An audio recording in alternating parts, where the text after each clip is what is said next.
Hello, everybody. Reggie Time here, and today we are going to be chatting with two Sky Poker behemoths. I don't think it's an understatement to call them that. If you're a fan of the Sky Poker streams, with Juiceberg123, legendary 20NL and 30NL cash game player turned poker streamer turned King folder on bubbles, and Ryan Waller02 Waller, which is it's a shame it's not called something else in between. So it's just if you Ryan Waller.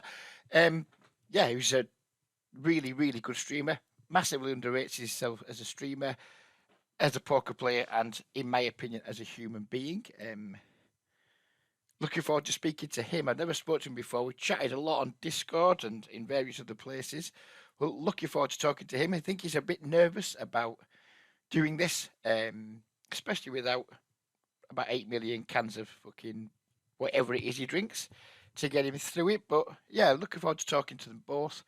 And hopefully between us, we'll be able to try and improve my multi-table tournament game a little bit. These are from the Sky tables, but it's going to be too awkward to blank all the names out. So this video might get taken down at some point, so get it while it's hot.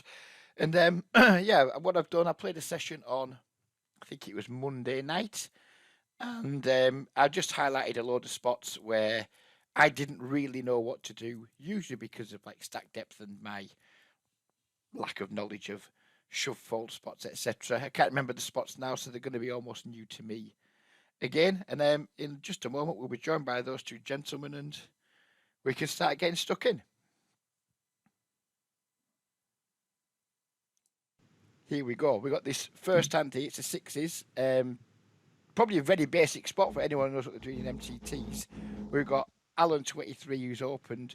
Off this stack, do we just pile it in, or do we think Alan's probably tight enough from that position where we don't have fold equity and we're either flipping or fucked? No, I'd pile it there.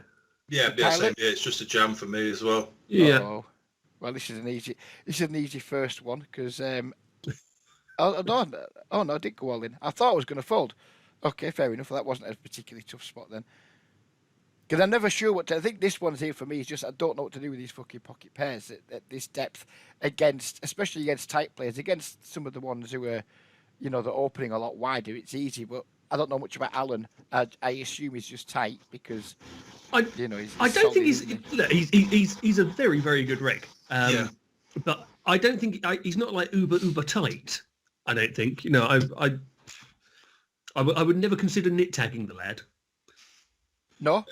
The thing is, what's he got there? About 15 bigs, is that? Yeah, we've bigs? Got where is it? 150. So it's maybe 16 or so. I mean, I didn't think many regs raised folded off that stack size. That's what I'm thinking. Yeah, I'd be surprised if he did fold, but you get a lot of flips. I mean, it's unlucky if he's got a better pocket pair, but yeah, if we were deeper, I'd probably be happier jamming. But I could be very wrong. When I've got these pocket pairs and I'm like anything, say 9 to 12 big blinds deep, I don't like shoving them because I don't expect many regs to raise, especially in bounty hunters. I don't think they raise folding much. So if we don't have fold equity, I'm kind of like, well, how much equity does sixes have? It's never going to be a strong favourite, or rarely going to be a strong favourite. Usually going to be fucked or behind. But then it's a bounty hunter, so are they going to call a little bit wider? So therefore, your hand has a bit more equity. I just don't fucking know, to be honest. They're not spots I'm used to because I normally play man's poker at deeper stacks, but I do like my tournaments as well. And I just thought this is just one of the spots I'm just completely unfamiliar with. And I mean, even though I've gone all in here, I think he just folds because he outlasted me, so we could forget that. Yeah. But I don't know. And these are the spots in tournaments where I think I struggle when we get down to these sub say 20 big blind spots. I get run over a lot because I just don't know 3-bet jamming ranges anywhere near well enough, and especially in bounty hunters where people just make some quite simply fucking outrageous. Well, they look like bad calls to me, but they're probably not because of the bounty factor. Yeah, I think by and large, as a rule of thumb, say when Alan is opening that spot there and substitute Alan for almost any other reg. I think almost any other reg, when they're min opening and not jamming there, they will have a raise fold range. Yeah, I don't believe that they are opening and then calling off 100% of their range when you jam for, what is that, your 13 odd bigs or whatever you got there behind. I think when people min open that, I think you've always got a bit of fold equity. Against all regs, I agree. Yeah, because it is effectively fucked if he calls and loses as well, isn't he? So. Yeah. Yeah, I think we're both relatively fucked because neither. I mean, it's a 7-7. It's a turbo, isn't it? Neither of us have got stacks to be proud of. So I just don't know. It seemed like a relatively soft table, and Alan wasn't the person I was wanting to fucking battle with. But we haven't got time to wait around either. In the 7-7, you get a reasonable hand. I guess you've got to go with it. I think it was more just against Alan, who I thought was pretty tight. And we're going to get anywhere near enough folds there to make that okay. And I guess that was a pretty simple spot. I think you are, because I think the way that sort of a significant proportion of breaks are going to be breaking down their sort of raising first in range there when they're in Alan's spot is I think they're going to be min opening sort of the strongest parts of their range, and I think they're also going to be min opening some of the sort of weakest parts of their range, and all of the middling stuff. Or the chunk of the middling stuff is probably just going to be open ripping, looking at the other stack sizes around the table. So, if I'm correct in that assumption, you do have that weaker part of their range that exists, that you have the fold equity against still. So if we switch this round, sorry, go on, carry on, mate. Sorry. Say I don't know, say Alan's got pocket aces, pocket kings, pocket queens. He's min opening that spot. If he's maybe got, I don't know, I assume these are still getting open with some frequency. If he's got something like, I don't know, 8-7-8 suited, maybe that gets sort of min opened with some frequency. But if he's got something like ace jack off, that's just going to get ripped. Yeah, I agree with that. I agree with that, Juice. So I was going to switch it round and say, like, what if he's got a jack 10 suited here? When I jam, is he supposed to call? Because if I'd be in his spot, I'd have a jack 10 suited, I'd probably min open it, but then not know what to do when a fucking nit jams on me because of the bounty factor. Are we supposed to call a bit wider? So if we're Alan and we've got jack 10 suited and I rip, what do we do with those sort of hands then? Because again, it's not just my jamming spots I wouldn't shoot off, it's how wide to call off in bounty hunters too when I have players covered.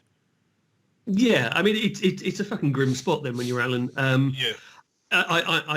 For me then, if I'm in Alan's spot, it's player specific, perhaps against someone who I think is going to be tighter, like you. I find the fold. If it's a maniac, I probably go with it. If it's an unknown, I probably put something like Jack 10 suited in a raise fold range. But that again, that's probably incorrect when you cover. But you do only have a min bounty as well, which is to be factored in.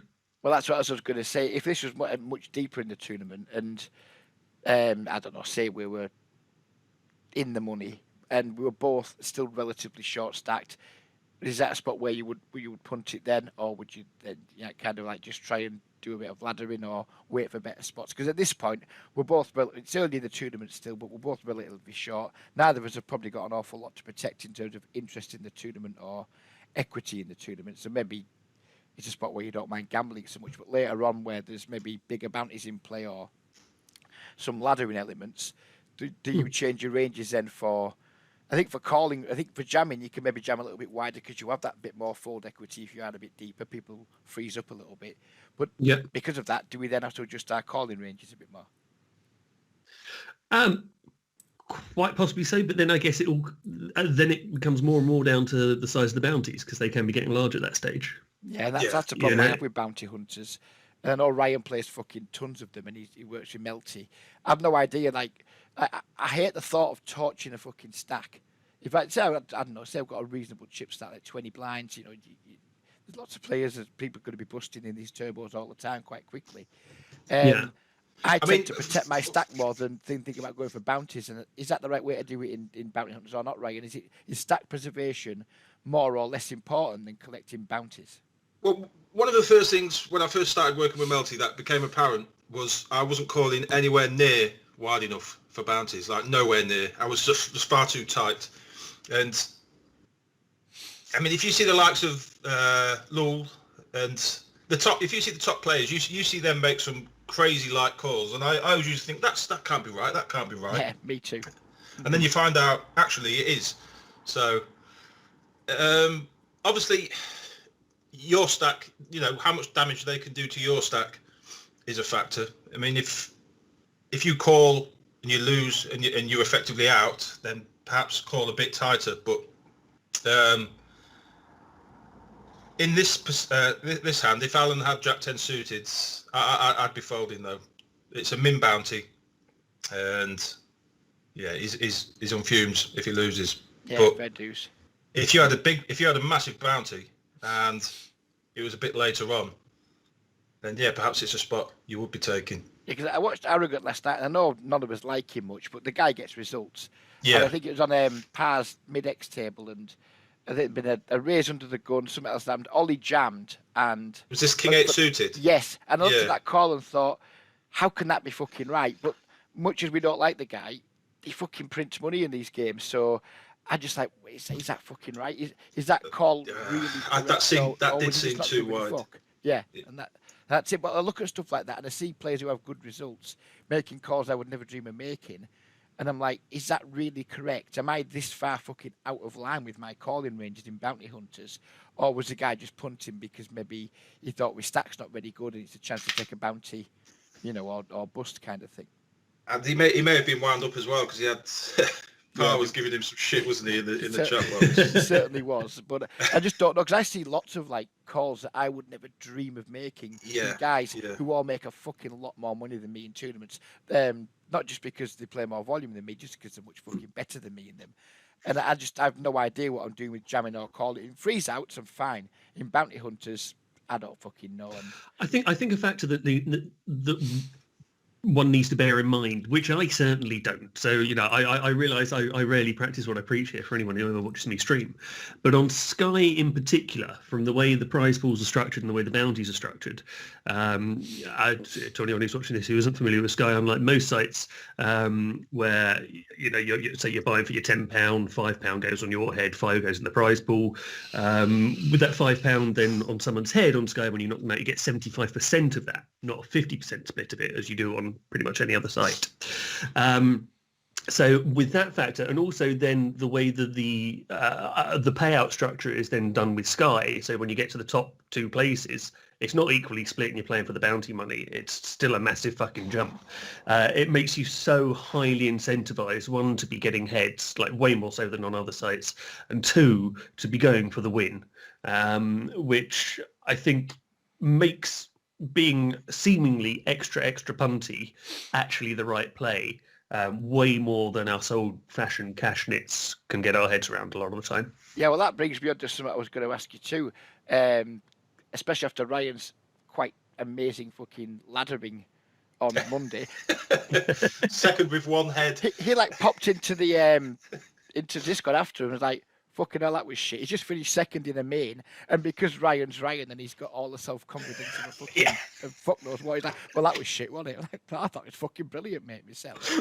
But it was a strange one. That was all. It was just weird. Well, the thing is, you're on a shit stack, and you laddered to absolute perfection. I mean, that was fucking joyous to watch, because you should have been out in 5th place, and you just kept folding, and people just kept making huge mistakes, or what looked like huge mistakes. But that brings me on to my point, because even at final tables on Sky, the ladder jumps are pretty fucking tiny. Does the bounty factor, is it more important than ICM at Sky final tables? Because quite often taking a bounty could be more than the fucking ladder's worth. Yeah, this is something I discussed afterwards, after that main event earlier in the week. A lot of the times, somebody's bounty is worth double the pay jump. Yeah, exactly, so, and that confuses me too. Yeah, so I think in those instances, take a small gamble and try and get their bounty, because it's worth more than the pay jump. So I think that can be more valuable than, just thinking about ICM as such. Yeah. And that ties in with what Juice just said, where you're so incentivized to play for the win on Sky because the money's all in the top 2 or 3 places. It actually doesn't make that much sense if you've got a decent stack, I mean, you had to try and ladder because you had no chips. But if Yeah. you've got, say, a second or third place stack, it probably makes more sense to gamble more on the final table because the pay jumps aren't that big and all the money's up top and the Yeah. bounty factor's worth more than the ladders. So I think I've been playing final tables all wrong because I've just been trying to like just last and last and last and last. And it's more of a pride thing than a money thing because I'm playing £10 tournaments where the winner's getting like fucking 100 quid or something. So it's more just a pride of saying I've won a tournament than anything else. But I think I've had the completely wrong strategy at final tables, just trying to outlast people and then not taking heads because the money is in the heads and in the top two spots. Absolutely. So, yeah, and the final factor as well that you need to add in there too is, when you do something that may instinctively feel punty, but you go, well, bounty factor, isn't it? Is also there's the future value of having the larger stack at the table. If you then go from being fourth in chips to second in chips or even better chip leader, you then have more opportunity to win more bounties thereafter.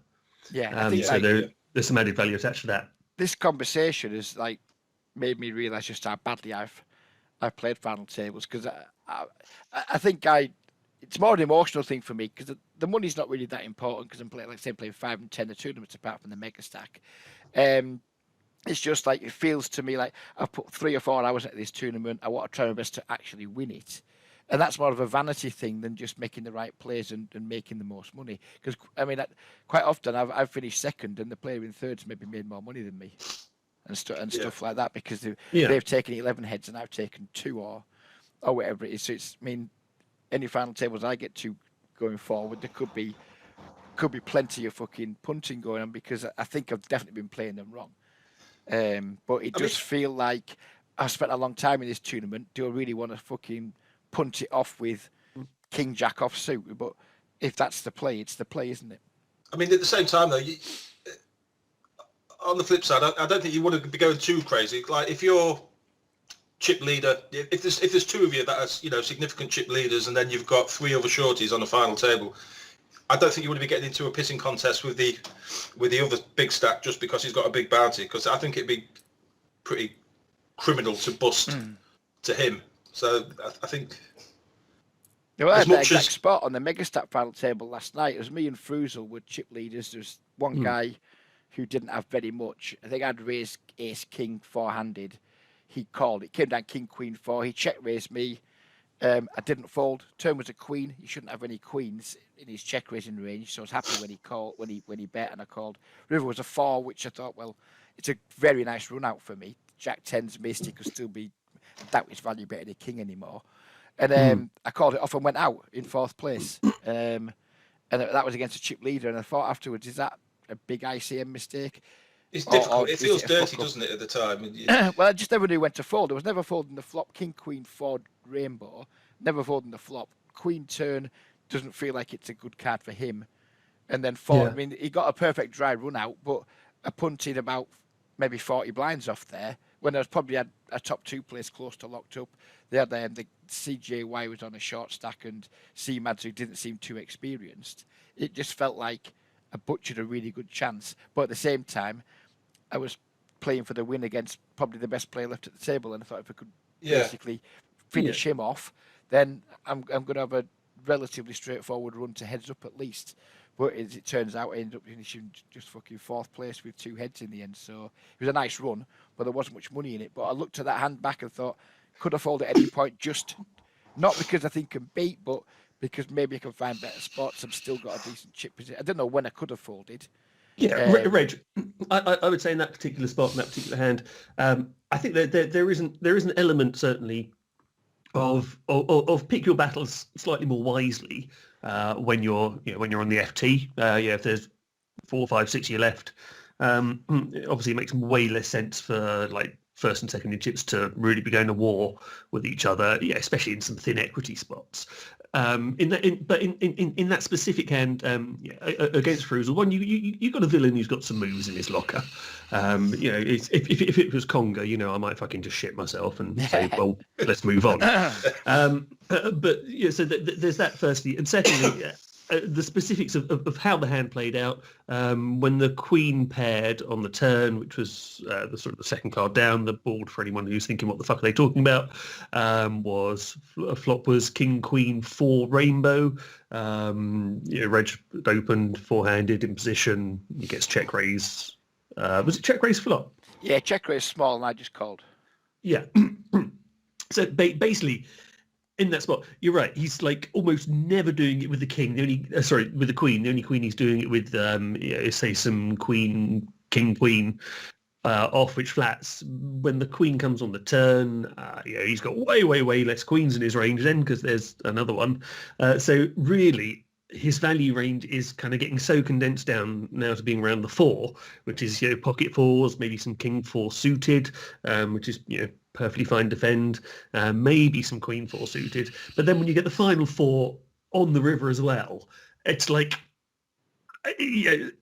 his value range has now become so exceptionally narrow that I think you have to be calling all day long there, because otherwise you're going, you're shitting yourself and getting run over to what is, I don't know, like 3 or 4 value combos that you might actually still have. I think if I folded ace king there, then I'm folding everything except slow played top set, and that's about it. And yeah, I don't know. It just felt like a waste of a good situation, but never mind. It's not the end of the world, is it? Right, it took us 20 minutes to do one hand, so we'll skip on to the fucking next one. We're not getting through all these. I'm looking down the list. There's not a fucking prayer we're getting through these. But there we go. We've got to go 47 minutes, ace queen off. Why isn't this updating on the fucking thing? Why is it? Right, hang on, I'm being a fucking idiot here. Nothing seems to be... Right, if I just press play, will that then... right, yes, I see. So, why doesn't this update at the bottom when I'm fucking scrolling it? I'm trying to get to 47 minutes. Don't know, mate. Use VLC player, way better. Anyway, it's fine. We're here now. We've got ace queen. Don't know what happens, so we'll just wait and see. What's your blue tag? Blue tag is people who I don't have an awful lot of respect for. I've got to be careful what I say, because I'm not going to be scrubbing the names out here, and it only takes one person to complain. But my blue tag is the sort of player that Deuce would describe to as a glue sniffer. I don't know what you mean. I have no idea why I've tagged this spot. Yeah, probably because it's 30 bigs too wide of a jam here against, I guess because I'm going to jam, and we have 30 bigs. So is 30 bigs too big here? Should we have a smaller 3 bets, call it off size? Yeah, we're obviously never flatting against someone like this. So yeah, I think this is just like a 3 bet sizing. Do I just make this 7 blinds and then have to deal with post flop against someone who's probably never going to fold, or do we just pile it in? I guess that's what I mean, in a cash game, 100 blinds deep, it's an easy 3 bet and then just negotiate post flop. But if we make it 7 blinds here, he calls. It's going to be like 14 in the pot. I'm going to have like 22 behind. So I've got a shit SPR, and 70% of the time we're not going to have a pair post flop. So it's awkward. It's 30 bigs, isn't it? It's an awkward stack size. But I think it's too. I think that's too big a jam. Personally, I'd be 3 betting getting it in, but I'd be 3 betting like 4x is open there. Yeah, I think this is a spot where, I love playing post flop against morons in or out of position.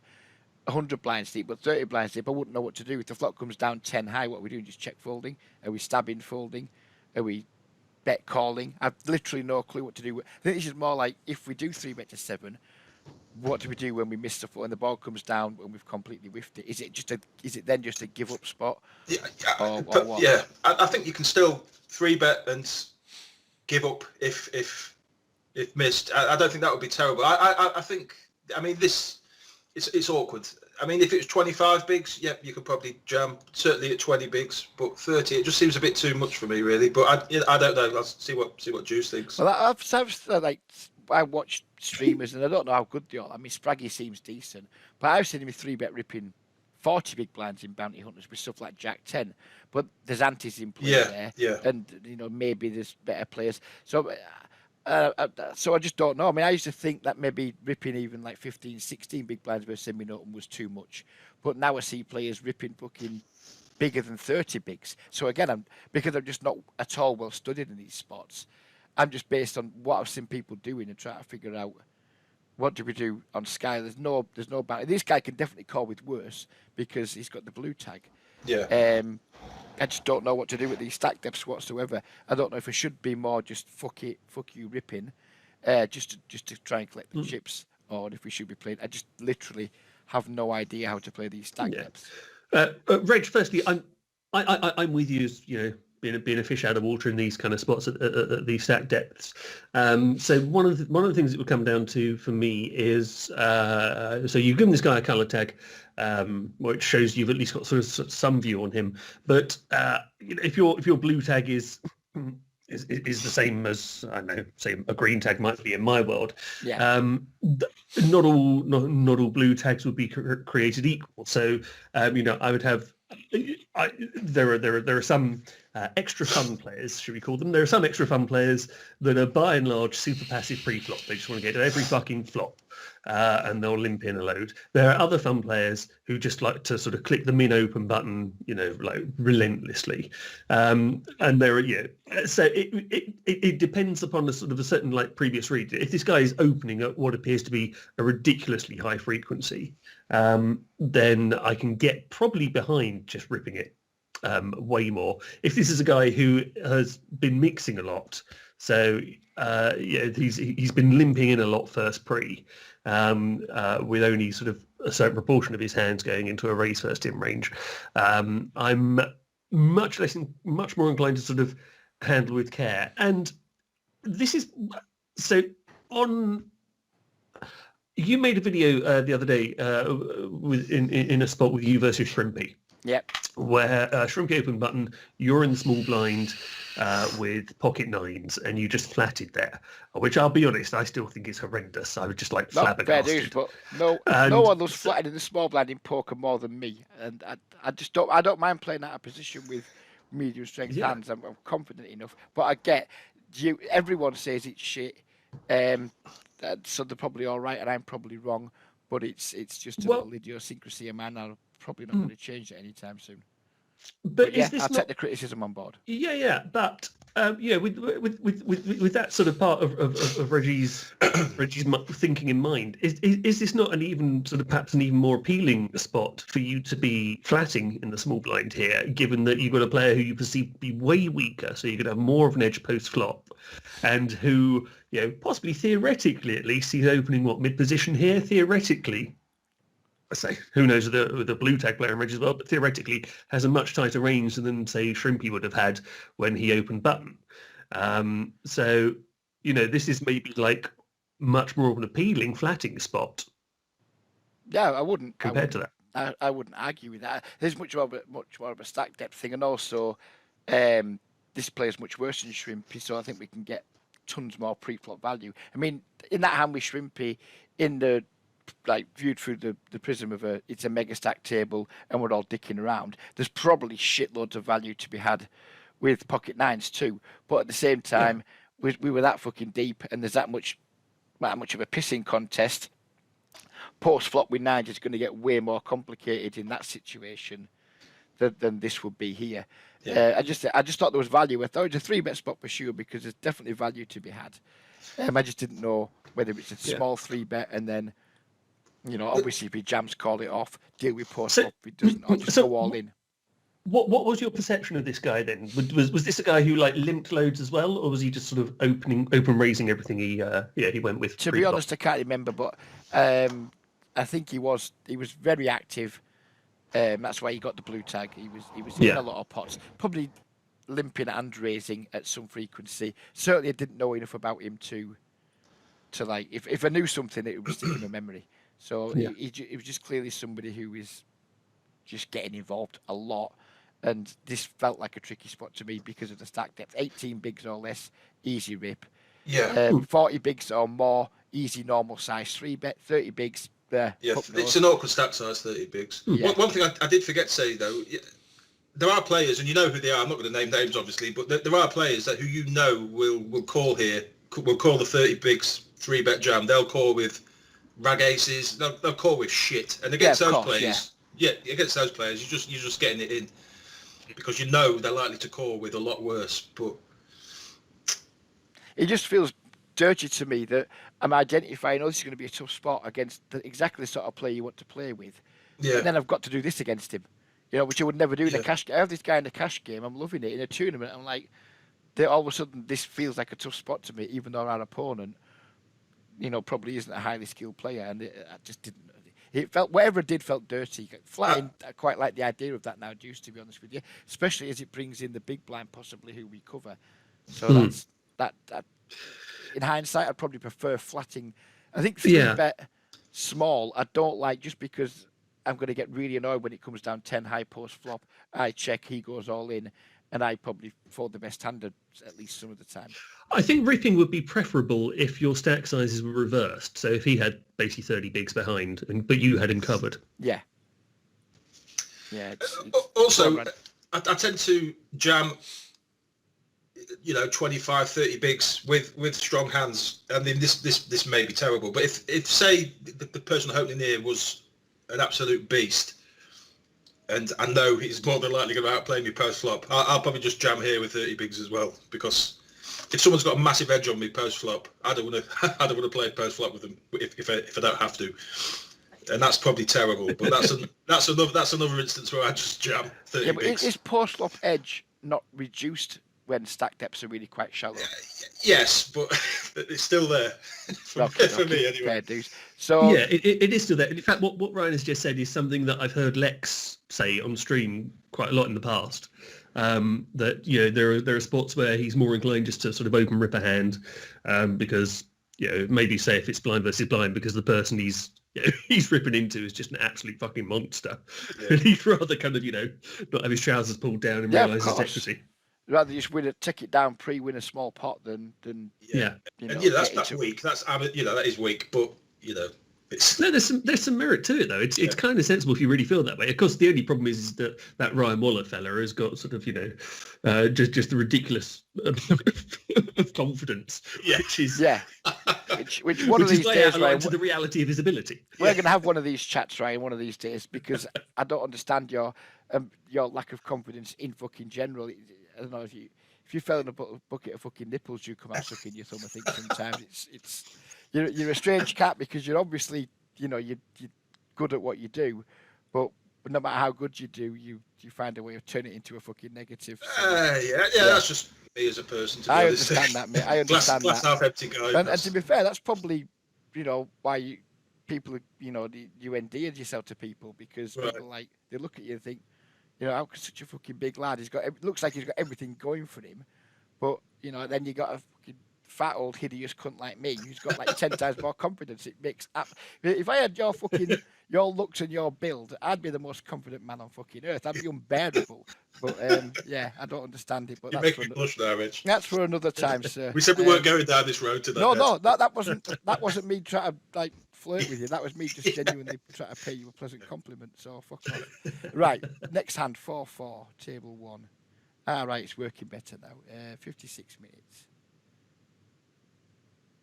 So I guess it's going to come in just a moment. Again, I don't know when we're going to have the issue in this hand.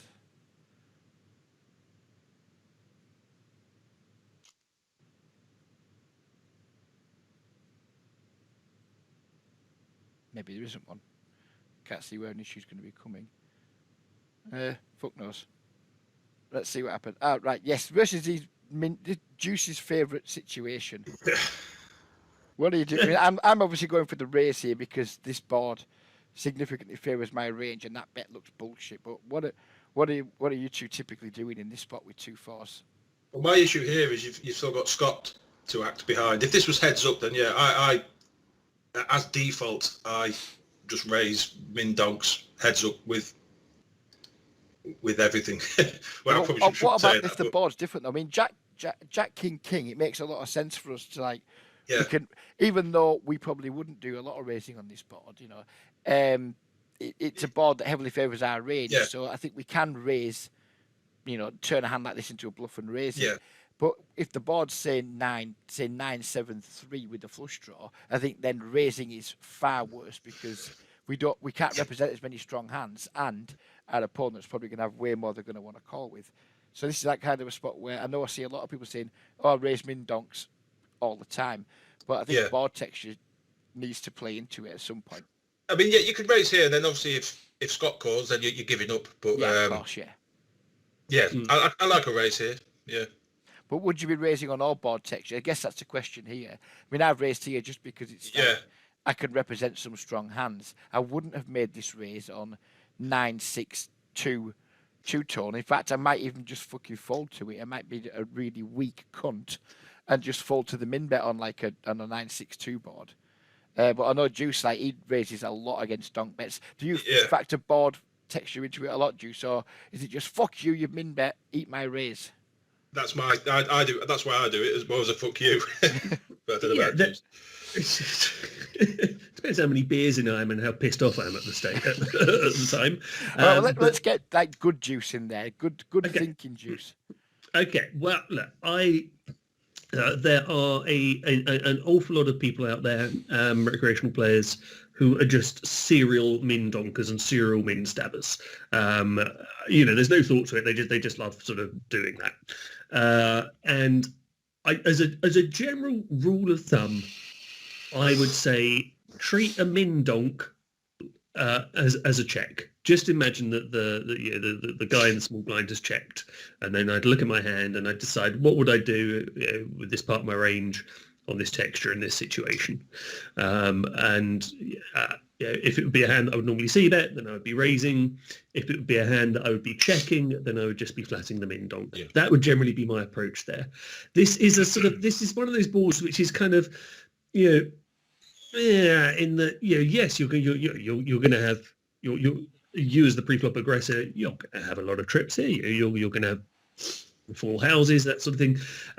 But it's not against sort of people who are playing somewhat sort of standard ranges, if you will. Kings are pretty good for people's flatting ranges as well.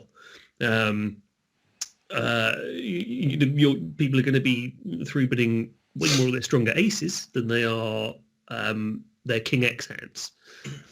This can be a sort of a decent board for both. I say both players' ranges. There's like three of you in here, isn't there? And also, I don't know. Not only is it sort of a Broadway heavy board, but it's also one that is sort of pretty dynamic and pretty drawy. So there's going to be a lot of stuff that's still going to be wanting to continue around here. Some sort of 10-9 suited combos, Queen 10, Ace Queens that have been flatted. I just like flatting here, I think, personally, especially multi-way. What if we substitute fours for aces? Would you still just be flatting then?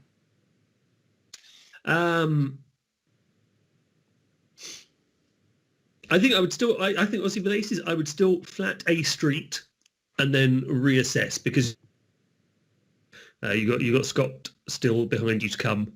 And like I say, I think kings on flops are sort of pretty reasonable for the pre-flop flatters ranges in general. And one last thing, going back to your 10-9 ace queen type things, does raising here with pocket fours not force them to fold out a decent chunk of equity? Not if they're huffing on the glue all night long. Yeah, actually, that's what your green tag is as well, is it, Reg? Yeah, green tag is typically loose passive. Right. Because another thing I do notice sometimes, because it's caught me out many a time, sometimes people min donk with strength, and then and I've gone all Billy Big Bollocks, raised them, kept barreling on turn and river, and they've been sat there with like super strong hand. Yeah, I see the min donk raise. I see that. I treat that as a check raise, because I'm similar to Deuce in that when I see a min donk, I treat it as a check and then kind of just do whatever I would have done facing a check. So I see the min donk 3-bet as a check raise, effectively. Yeah, but I have seen it done with strength by some players, and that's worthy of making a note. Then, I mean, a lot of the times it's weak and it's a draw. But sometimes that's not always the case. Sometimes, like Herb Kim could just as well be doing this with King Jack. And Yeah, that's the problem with unknowns. You just don't know until you know, and a lot of the Yeah. time you don't know until it's too late. So you Yeah. make your note, and then you might not see him again for fucking 6 months, and they might not be playing that style anymore. So Yeah, then you've got yeah. a note that was useful but isn't anymore. But that's Mm. one of the joys of playing on Sky is that there are lots of these players around that are making some pretty big fundamental errors, and when they get you, tough shit. Yeah. That's all factored into your win rate long term, isn't it? You know, we Yeah. still have good ROIs because these guys exist, but now and again they're going to get us and they're going to frustrate us. But I think if you take the long view of, well, that's fine. These things are going to happen, but I'm glad the games are the way they are. Then I think you can be relatively at peace with it. Just one thing to add, which I don't know, might be slightly controversial, is that personally I'm not necessarily opening pocket fours here pre-flop. But even off 40 bigs, Yeah, even off 40 bigs. right? Yeah, I think I am at 40. Yeah. If you got down to when you get down to 30 bigs, that's when they start folding 4s and 3s. But I think 40 is okay personally. Yeah, in cash games, until recently, I pretty much folded deuces through 6s until the cutoff. It's only recently that I've started putting small pairs into my open ranges from the first 2 positions, and that's just because I was trying to find some hands to put in there because I don't open enough from them spots, and smaller pocket pairs seem like a better starting point than some other stuff. But yeah, I'm completely open to just fucking folding them again from the first 2 seats because they're not very playable, and if you don't make a set, then usually you're forced to give up. So I'm very open to just folding them again, but then I'll find something else to put in my range instead. Look, I mean, I've never sort of really sat down and painfully worked out pre-flop ranges for myself in tournaments on Sky where there are no antes. So I generally kind of go pretty much with what I would play in 6 max cash games, and so in mid position as this would be. Pocket fours isn't necessarily certainly not 100% open for me. So that's my sort of first go-to point is, well, would I do that in this spot then? And then another thing that sort of then I would sort of throw into the mix is that I'm not dominating any stacks at all here. I've got one guy covered, 2 guys have me covered, and one guy I'm almost, I don't. Do you have 40 covered? Yeah, you have 40 covered, but only, but only just. You're sort of, you're playing for all your marbles against 40 if it heats up. So there's a factor there that I think, my pocket fours I'm more inclined to open if I've got everyone covered. And then a second factor for me is that I'm looking at them. I'm relatively familiar with at least most of who the regs are in the Sky Player pool, and I don't really recognise many, if any, of these people as being regs. Which suggests to me they're more likely to be recreational players and they're more likely to be flatting behind me with a much higher frequency. And so some of the value of opening pocket fours is still their pre-flop fold equity. There will be times that you take it down or you're going to go to a heads-up flop against just the big blind who's defended. Playing any sort of heads-up pot post-flop in position is way easier, whereas here I think far too often I'm going to be going multi-way and I'm still going to be out of position with pocket fours. Yeah, so you say we have like a pretty bad equity realisation situation, aren't you? I feel that, yeah. No, and again, I wouldn't argue with that. My counter argument to opening this more in a tournament than a cash game is that our stack is like ever decreasing in terms of big blinds in tournaments, so I kind of feel under more pressure to try and open a little bit wider just to keep up with the pace of the game. And again, that could be a big mistake from me because in a cash game, it's everything static. Sometimes I'll open certain hands, sometimes I won't, depending on who's in the pot with me. Whereas in a tournament, I'm kind of thinking, well, if I pass up too many of these spots at the moment I've got 40 bigs, but in 10 minutes time, the blinds might have gone up. I might have lost a couple of small pots and all of a sudden I've got 16 bigs and I'm like fucking worming round us. You should have played those kings, Mike. I'm like, should have played them fours, Reg, because how many hands do you get per level in these games? Probably not many. I mean, I'm opening here. Appreciate that. But Juice makes a really good point, actually. It's one I've never really thought about properly. So, yeah, it is a good point that Juice makes. Yeah, well, that's why we have these chats, isn't it? Because there's lots of different point of views to take in. And Yeah. hopefully, we all come out of it a little bit more rounded because we've all expressed points of views and they've all got merit. And I still don't think there's a proper answer to it. But this is why these chats are so good. If we all want to try and get a little bit better, is because you need to listen to other people's opinions and then either discard them or take something from them. So. Yeah, that's why I love doing this shit. Right, we'll move on to the next one because I think I raised and just took it down anyway. Could be wrong. I just wasn't sure whether the raise was any good or not, whether it was spewy. I mean, I said a note there. Don't know if it's any fucking use. What was the note? He called Reg, by the way. Did he? Oh, Yeah. Good for him. That means I probably lost the fucking pot then, does it? Right. So is that why I wanted to skip through it? No, not at all. Absolutely. I've got no fucking shame in my I'm curious to see what he did on the turn. I mean, I I was just assume trying he to get gave my, up. try to read my. Oh, fuck off, Reg. I was just trying to read my fucking note and see if my play made any sense based on my note. Well, I just saw Limp. I just saw Limp call King 9 off, and then Donk on 9XX. I think was the note. So.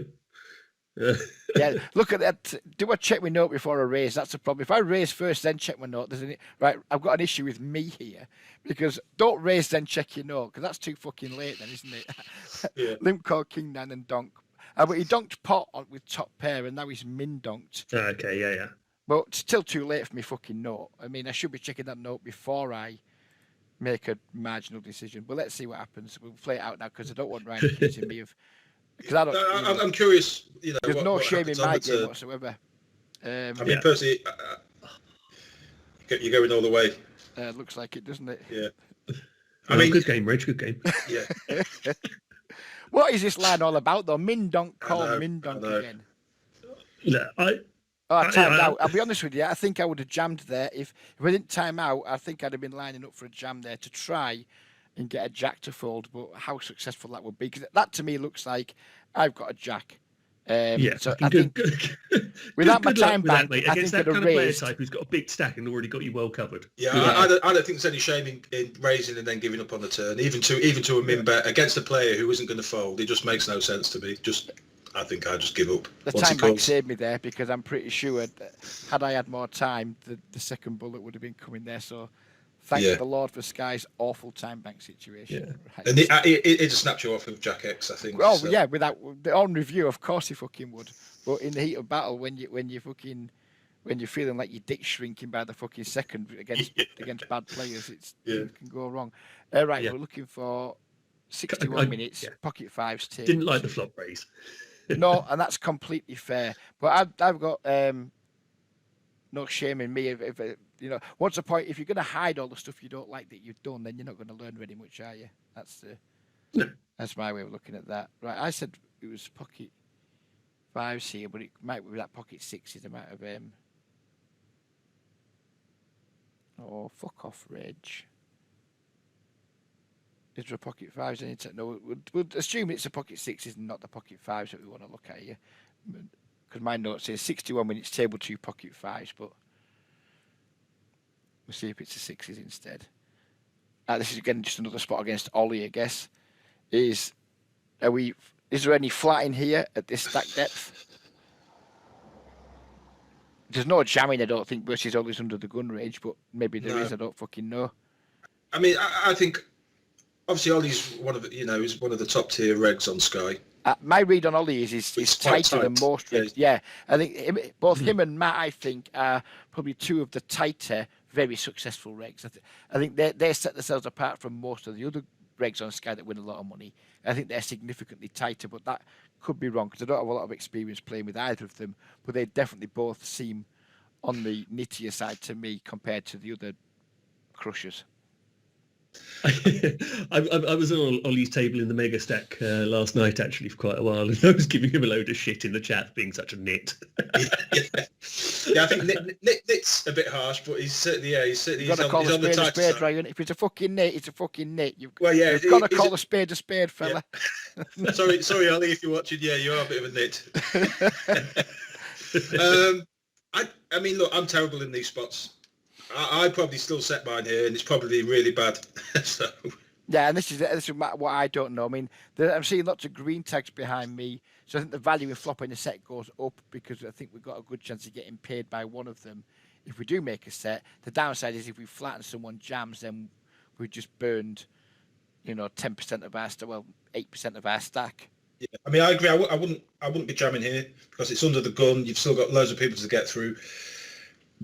But at the same time, I want to see a flop. So it may be bad, but I'm set mine in here. Yeah, cash games are set mine all day, every day, especially on Sky with all the weaker players around. I'm going to suspect I folded, but I just don't fucking know these stack depths. We got less than 30 bigs. I don't think folding is terrible. Folding may even be right. I Jam don't know or fold for me here. I did fold. Oh, I put that one. I'll stick that one down in the win column then, because I just don't know. With less than 30 bigs, set mine in less than 30 bigs deep doesn't seem good. But again, No. Spragg is one of the most people I watch on thingy, and I've seen him like call with stuff like pocket eights in like the maybe like the cut off and the hijack facing like a min open. But again, there's antis in play there, and maybe he fancies his post flop edge more than I would against Ollie in that spot. But I just don't know. I mean, I see people set mine in all the time off stacks that I wouldn't dream of doing it against. So am I wrong, or are they wrong, or is it just one of those situations where sometimes it's right, sometimes it isn't? Well, you both said fold, so folding's probably correct. I mean, I'd set mine, but that may be bad. Like I said, I don't know. No, but maybe it's worth like when this video is out, finding this hand 50 minutes in, and just asking the likes of Matt, Ollie, some good players, what are they doing there? Because that's how you learn, and I'm sure they wouldn't mind telling you, because it's not like they're giving away a state secret. But I'd like to know what the players who make the most money in the tournaments are doing there. Do you flat against some players, but not Ollie? If that's a fish race under the gun, I guess it's situational to a certain extent. My question is, can we set mine full stop off this stack depth? Maybe the answer is against some players yes, and against some players no, and these are the types of players you want to do it against. So I'd love the likes of Matt or Ollie or some others to say what they would do there. I could be slightly off here, but I'm fairly certain. I mean, this could be totally wrong as well, but I'm sure I got told that if you can make 20 times the initial raise, then you can set mine. Yeah, that's been around for donkeys, that isn't it? If you can make 20 times, I mean that's time immemorial, and that's fine. But my issue is some middle position is, are we always going to get to see a flop? In the big blind, I'm calling all day. I have no issue with it. I think the issue is our position at the table. Given there's going to be 4 more people to act pre-flop behind us, so seeing a flop isn't guaranteed. That's a huge consideration for me. So I would, in this spot, when I'm mid position here, I would basically take a jam or a fold approach. I would be doing the same if I was in the cutoff. I would flat on the button facing this raise. I would flatten the big blind facing this raise. Another consideration for me as well is looking around the table. How many other players do I have covered? So what is my chances of picking up a bounty in this spot? You've only got one other guy covered, which is the guy in the small blind, who you don't know if he's going to come along or not. And another thing when I'm in mid position here is I'm looking around the table and basically, how often, even if I flat here, how often am I going to get to see a flop? You've probably got a load of recreational players here, which makes it slightly preferable, which makes it slightly more okay to flat, I think. But especially if you've got a load of decent regs behind who are going to be squeezing, fairly liberally, I think flatting the sixes there and also in the cutoff becomes way, way less appealing. I'm down with it on the button because you get to play post-flop in position and less chance of being squeezed, especially out the blinds. I don't think people squeeze enough out the blinds as a rule of thumb. So here, If you've got like your Seekers, your Arrogance, your proper loose aggressive players in behind, this becomes a very undesirable flat, I think. Yes, I agree. Yeah. Magic. Right, on to the next one. Skipping through them nicely. Now we're looking for a 10-9 suited now on table 1. 65 minutes. Also, here we are. I guess this might just be, is it a 3-bet jam spot? I'm not sure, given that we're in the big blind. See, some of these might not be too interesting. They're just hands I marked at the time. Like when I'd paused to thought, that's probably what I'm asking myself. Do we just check and see a flop? do we? It looks like I might be about to go all in, which if I do, I'm gonna fucking hate. I think. I just check here personally. Yeah, I think check's a play. Maybe it's a post-op question, or maybe I've just spewed my fucking ring up. Yeah, No, I did check, I think, thankfully. yeah. Is there any jamming there ever then? Just no, just 100% no, just see a flop, which seems the more sensible thing. This time might not be interesting at all because it looks to me like I was toying between just ripping it or not off 20 bigs, which I think would have been horrendous now, looking at it. I think I've already answered my own question, but Yeah, it's pretty. If I'm going to be ripping there, I'd rather be doing it with some sort of ace rag, something with more raw or high card equity, yeah. Than pretty looking playability, but it's still only 10 high. Yeah, we don't block anything they're going to call with, really, do we? If Yeah. Herb Kim's like limping ace 10 on the button, it's a fucking disaster for us. Yeah, and again, He's he has never you covered, folding and he it. has you covered significantly. He's got a big air stack to play with and gets to bump for bounties. Yeah. So I guess that's probably just a pre-flop take question. Free flop here, yeah. He loves his min bets, doesn't he? he does indeed. I hate these spots in tournaments because I just like big blinds just seem so fucking precious. I should lead there. Why? Yeah, I'm gonna say I would lead that turn. I should absolutely lead that turn once. Yeah, probably not my proudest moment. I hope I raise here. If I don't raise here, I'm ending the Skype call and fucking got to give my head a fucking big you wobble. have this guy covered as well, so. Orange! Oh, genius! Oh, I'm a genius! What a ninja! Fucking hell, I butchered that hand. But on the flip side, if he'd have led the turn, he'd have probably folded his sevens. Yes. That's not good. Right, let's move on to the next one. White magic win. Magic. That is fucking. I mean, I guess that I'm calling there because I'm wanting Herb to come and call too. But again, that's my naivety and my lack of experience in bounty hunters because you immediately identified that as a bounty spot, and I wouldn't. Yeah. That wouldn't have entered my head. I saw that as a spot just to try and probably call and try and make chips from Herb Kim as well, thinking, I might not get called on a raise or that because I'll do that quite often if I'm in the middle. I sometimes will call just to try and encourage the guy behind to come along, thinking I make more chips that way than probably just folding something out.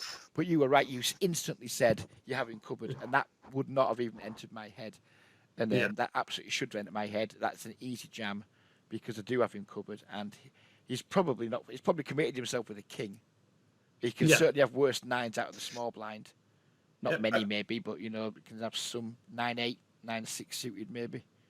It's something I need to improve at. I've noticed during this chat, Juice is very good at it. I'm not so good at it. Is appreciating the stack sizes of all the other players on the table and what that may do to their range, or if you cover them, you can go for a bounty, etc. I very rarely, fully take into account the other stack sizes on the table. Yeah, well, I'm obviously the same because even on review, I wasn't thinking of his bounty. Yeah, it's a weak area of mine as well. Yeah. I mean, as it happens, we did get away with it, but that really isn't the point, is it? The point is that should just be a jam, and we shouldn't be worrying about Herb Kim at that point. We should be just worrying about collecting for his bounty. So we'll call it white magic, though, Reg. Well played, Reg. I'd like to say it was white magic, but I promise you it wasn't. It was just fucking pure shite. Yeah, I mean, I'm leading turn personally, but then as played, I'm definitely jamming the river. Yeah. Right, ace 7 off. I'm not sure why that would be factoring in anywhere, but I guess that's what we're looking at. Anyone see an ace 7 off anywhere? Well, gone right past the moment. Maybe it was a bit earlier. Was it after the fours on table one? Well, we should be looking at table 1, yeah. So.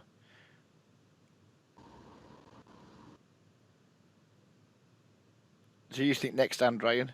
No, forget it. I can't be asked looking for it. Yeah. Right, next one. 80 minutes. King, table 2. Juice's favourite. We'll let you start with this one then, Juice. Well, fold pre. Whatever happens, fold pre. Right, here we are. So, we've min raised under the gun. Fishy player's called. Okay.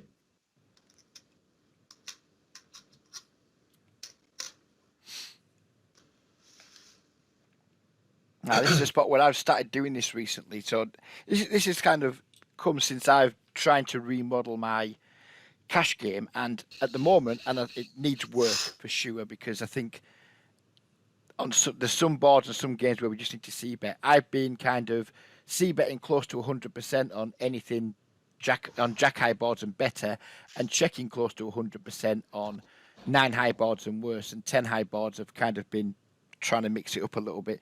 I guess I'm just going to try to go for a check raise here to get Hammer to bet and then just trap him. But it should just be a better thing, shouldn't it? 100%. Yeah, I mean, yeah. Given his stack size and the fact he's got a green tag, I mean, this would be a high frequency check on this board, wouldn't it? But when you've got a fish behind and you know, there's a chance of stacking him, I'd just be betting, yeah. Yeah, I think I'm overdoing it a little bit, because I've for so long been trying to be so precise with like my try to exploit players and doing one thing against one player whilst trying to do something else against another. And since I come off the apps and come back to playing Snap to try and like retool my game a little bit, I've been trying to I've talked to Juice about it a little bit. I've been trying to develop a lot more just standard lines that I take on certain board textures on flops, and then started to play more and kind of try to do what I think my range wants to do on flops, and then do more what my hand wants to do on turns. And I think I'm overdoing it in situations like this where we just have a super clear value bet, because we don't need to be balanced here in this spot against these players. So it's something I need to work on. But the thing is, you don't get better unless I've made a change. It's not perfect yet, and you know, you just perfect it by talking to people and getting better, don't you? I'm definitely overdoing the checking strong hands on these board textures, and I know for a fact I'm overdoing it. But in cash games, it does induce quite a bit of action. So I don't think it's a dreadful thing. I think, now look, I might be talking about us here, but basically the way I understand it is the reason that as the pre-flop aggressor, when you're out of position on some of these sort of lower kind of semi-connected boards at least, the reason you're supposed to be checking kings here with a reasonably high frequency, I think when this is... anyway, the reason in theory these kind of boards interact better as a whole with the range of the guy who's flatted versus your open. However, that is based on some modicum of sort of sense and logic and your opponent playing reasonable ranges. Whereas when you're looking at your super loosey-goosey players on Sky, their ranges are way, way wider. And so because of that, they're going to have way more stuff here that they shouldn't as well, that you can just pull their trousers down. So, you know, in this spot, Hammer may well have something like 10-7 of diamonds, which a good player is never going to be flattening ever. They're never going to have that in their range here. They're going to, you know, they're probably going to have all sorts of like mad fucking nonsense at times. You know, like, I don't know, they might have like Jack 6 of spades because, you know, it's suited, isn't it? And you can flop and you can make sets, and they're going to go, oh, well, I've got a pair, I need to continue. Against those kind of players, these kind of boards and having those stupid wide ranges put them in the shit too much of the time. And when you've got in cupboard, there's the bounty factor in particular. And I think recreational players also end up with this thing of, oh, I'm pot committed now. Here, I'm really inclined to start building the pot for value ASAP against this kind of player type. Yeah, fully agree. I agree. And I'm definitely overdoing the checking. I know I am. But I think it's still a step in the right direction from where I was. So, you know, but again, you know, like swap the players out. If Hammer is actually Melty and Time for Bed is Matt Bates, I'm way more down with checks in there. I like a check. If it's a good reg behind, I think I will check. But in this case, I'm looking at Hammer. I'm looking at his stack. I'm looking at his label, and I'm thinking I want this stack, so I'm going to bet. Yeah, and that's fair. And yeah, that's probably why I put the hand in, just to question, am I overdoing the checking in these pools? And, you know, against this player in particular we haven't covered, probably I'm overdoing the checking, but that's a work in progress, and we'll get there. Right, next hand is Queen Jack off table 1. Pretty much straight after this. Here we are. So is it just a rip off this? I guess I'm asking, is it a rip or is it a min open? It's perfectly fine to rip. Yeah. Perfectly fine. Yeah, you can rip that all day long, no problem. You know, just going to and now is it a fold given that he's clicked it back? I mean, I overfold in these spots versus these tiny raises because I just assume it's super premium nearly all. When a fish makes these sort of like tiny raises, I just think it's super premium. But is it a mistake to just fold there? Yes. Yeah. Yes, all day I just long. think I'm going to flop a jack and run into kings and shit like that. So again, yeah, I think it's. I didn't know whether it was a jam or not pre-flop, and I think it's. I mean, I'm a very weak cunt for just folding there. I think, but at the same time, if my read is these raises are just never fucking bullshit and they're always nutted queen jacks in horrendous shape. Yeah, I'm not sure. Like Juice says, it's a mistake folding. I mean, but if I don't know, I probably play that exactly the same way as you there, Reg. But agree, it's not great. Yeah, and that's why I've shown the hand because again, Yeah. I think I probably played it badly. But if you're not going to review the hand you played badly and open yourself up to criticism, how are you ever going to get better?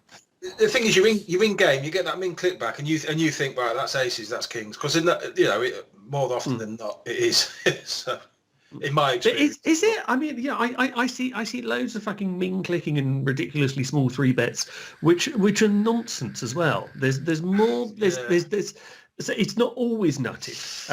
There is a reasonable chunk of nonsense in those ranges, and then when they're doing that, what do you need? You need like something like 25% equity to continue against given that price. you're out of position with queen jack off. No, that is very true, but I just think for that size, basically I'm fucking never holding them. Yeah. I'm taking it to the streets. Yeah. And that is for sure. And I guess if you flop a pair, you're just going with it. Pretty much, yeah. Yeah, you have no choice. I mean, if you're going to call flop and then fold a pair with 10 bigs effective left, then it's an even bigger mistake than the fold is pre-flop. Yeah, I guess. but I'm ripping that pre all day long. I'm not going to min open there on that. Or basically on this kind of table, on the kind of table, you've got a load of recreational players who are going to be flatting you like far too much. I'd rather go with it, maximise forward equity, fully realise and just fully realise my equity. Yeah, as well. Yes, so the first mistake's min open rather than jam, and the second mistake's fold to the 3-bet, even though Ryan's on board with the fold too. But yeah. I understand what you're saying. My read's the same as Ryan's right here. And maybe it is wrong. Maybe your read's better, Juice, that there is some bullshit in there. But I see the tiny 3-bet, and I just think that's fucking aces all day. Let's just not bother. But yeah, it's probably because I'm a weak cunt. Yeah. I'm quite weak as well. But Juice is right. You're probably supposed to call all day, but when you just feel like it's going to be aces or kings in game, it's different. Here we are in the. Oh, this is the mega attack and we shrimpy. We've done that one to death, so forget that. 93 minutes now. 3-bet pre. 3-bet pre, yeah. Okay. What the fuck was Shrimpy doing on the turn, by the way? He was just having a lovely time, wasn't he? That's what he was doing. Just one word with that Shrimpy hand. Just to kind of just to kind of make my point at least is that I actually ran some numbers in Equilab. On the back of that hand, just thinking about, I'm always 3-bet 9s here versus a button open. And I gave Shrimpy an open range, which is around about 46%, which is probably about right there on the button. And pocket 9s against, what would look like a reasonable button opening range there, or at least an opening range of 46%. Pocket 9s has 65% equity versus that range. And I think, fuck me, if I've got a 65%, 35% equity advantage pre-flop, I'm happy to be 3-betting that all day long. So anyway, no, fair enough. I am. So I don't mean to leave the point. It was just that I specifically pulled up that spot in Equilab. And that's fair enough. And I know I'm an outlier with my small blind strategy. That there's not a one person I've spoke to who likes my small blind strategy, but like down the years in cash games over hundreds of thousands, if not millions of hands. My small blind win rate is as good as anyone I've ever seen. It never goes above like minus 16, 17 bigs 100. Usually it's minus 15 bigs 100. So even though it goes against what everybody says, my results from the small blind, I don't see anyone with better results than me in the small blind over an enormous sample. So for me, if it's not broke, don't fix it. Even though have you tried a 3-bet strategy though? Yeah, and see what that does to the results. Yeah, probably at some point. I probably tried doing it. I just love post flop. I'm a flop junkie. Well, I'm not a flop junkie because I'm a nit, but I much prefer post flop to pre flop. I think just to talk about this for a minute because I think it is a decent thing to talk about. Is I think like pre flops everyone's best street, and then I think post flop people tend to fall apart quite a lot. And I'd much rather play most of my opponents with higher SPRs than lower SPRs. And even though when you're out of position, you probably want to have a lower SPR because it offsets people's positional advantage. I'm just more comfortable playing down the streets at a higher SPR. I think I put it in Discord the other night, which I thought I quite liked me. It was quite a catchy line. I said pre-flop people, lots of rigs look the part, and then post-flop they tend to fall apart quite a lot because I think lots of players they get hand range charts. They're like, right, I know what I'm doing pre because I've got a chart from Doug Polk or whoever tells me what to do pre, but then they haven't put the work in their post-flop game, and I think there's bigger edges to be found post-flop than there is marginal pre-flop situations. That's just my take on that situation, and I'm not trying to be a Billy Big Bollocks, but my results in these types of games from the small blind are exceptionally good. So I'm not going to change what works for me personally. It might not work for everyone because if some people don't like their post-up game as much as I like mine, and maybe I overrate it, I don't know. But then again, I do put myself in some very good situations at tables because I tend not to play with good players if I can avoid it. I like the way I do it in the games I play, but theoretically, it's not sound. I totally understand that, and I wouldn't argue that it is. It just works for me. So yeah, I agree as well, and that point you just made is very good because from my personal experience as well.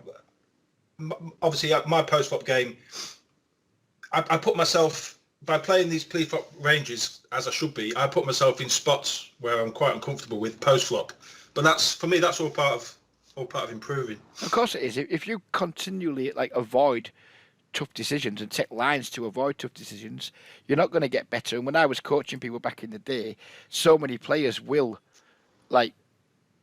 make not great decisions on one street just to avoid tougher decisions down the line. Yeah. So often I've seen people they'll just fucking jam second pair or something out of position because they don't want to check and face a bet.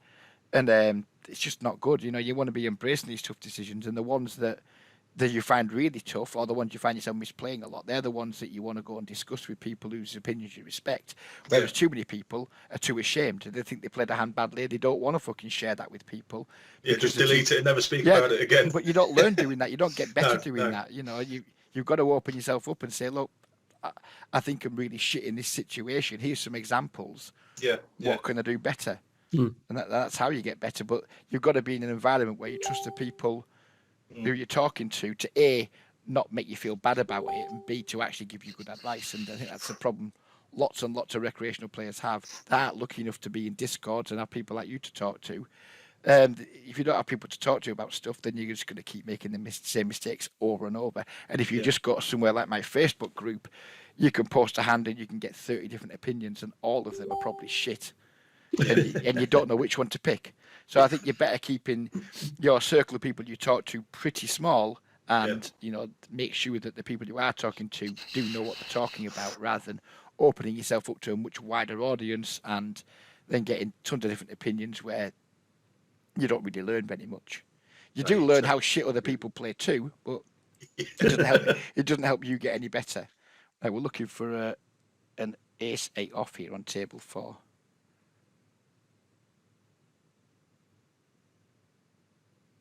Are we? Are we going to find an ace-8 off anywhere? Yes. There we go. Here we go. So it's against our friend Seekus, who is mad aggressive. I don't even like opening stuff like this into his fucking big blind very often because he's just such an aggro fucker. But I mean, ace-8's just a slam dunk open, so not a lot to discuss there. And I'm probably going to check back this flop based in line with my... Oh, well, no, we can't now. We can't fold. Sorry, now we can't check it back. It's never a fold, I assume. I don't know when this spot's going to get interesting. No. Gets interesting now. Now it gets interesting.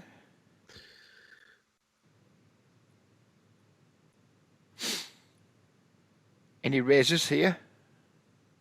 I guess that's a question. Normally, I mean, that's a big bet, isn't it? It's like he likes his hand. No, because I think if he's got bluffs, he's going to go for a large size as well. Right. Look, He's donked the flop, What- which is not a which usual is line you see from a regular. no, it's highly unusual. One thing about this player in particular is that I do know, I'm not so used to him donking, but yeah, I do know that he attacks flops, basically c-bets flops, the release with a like mad high frequency. I think.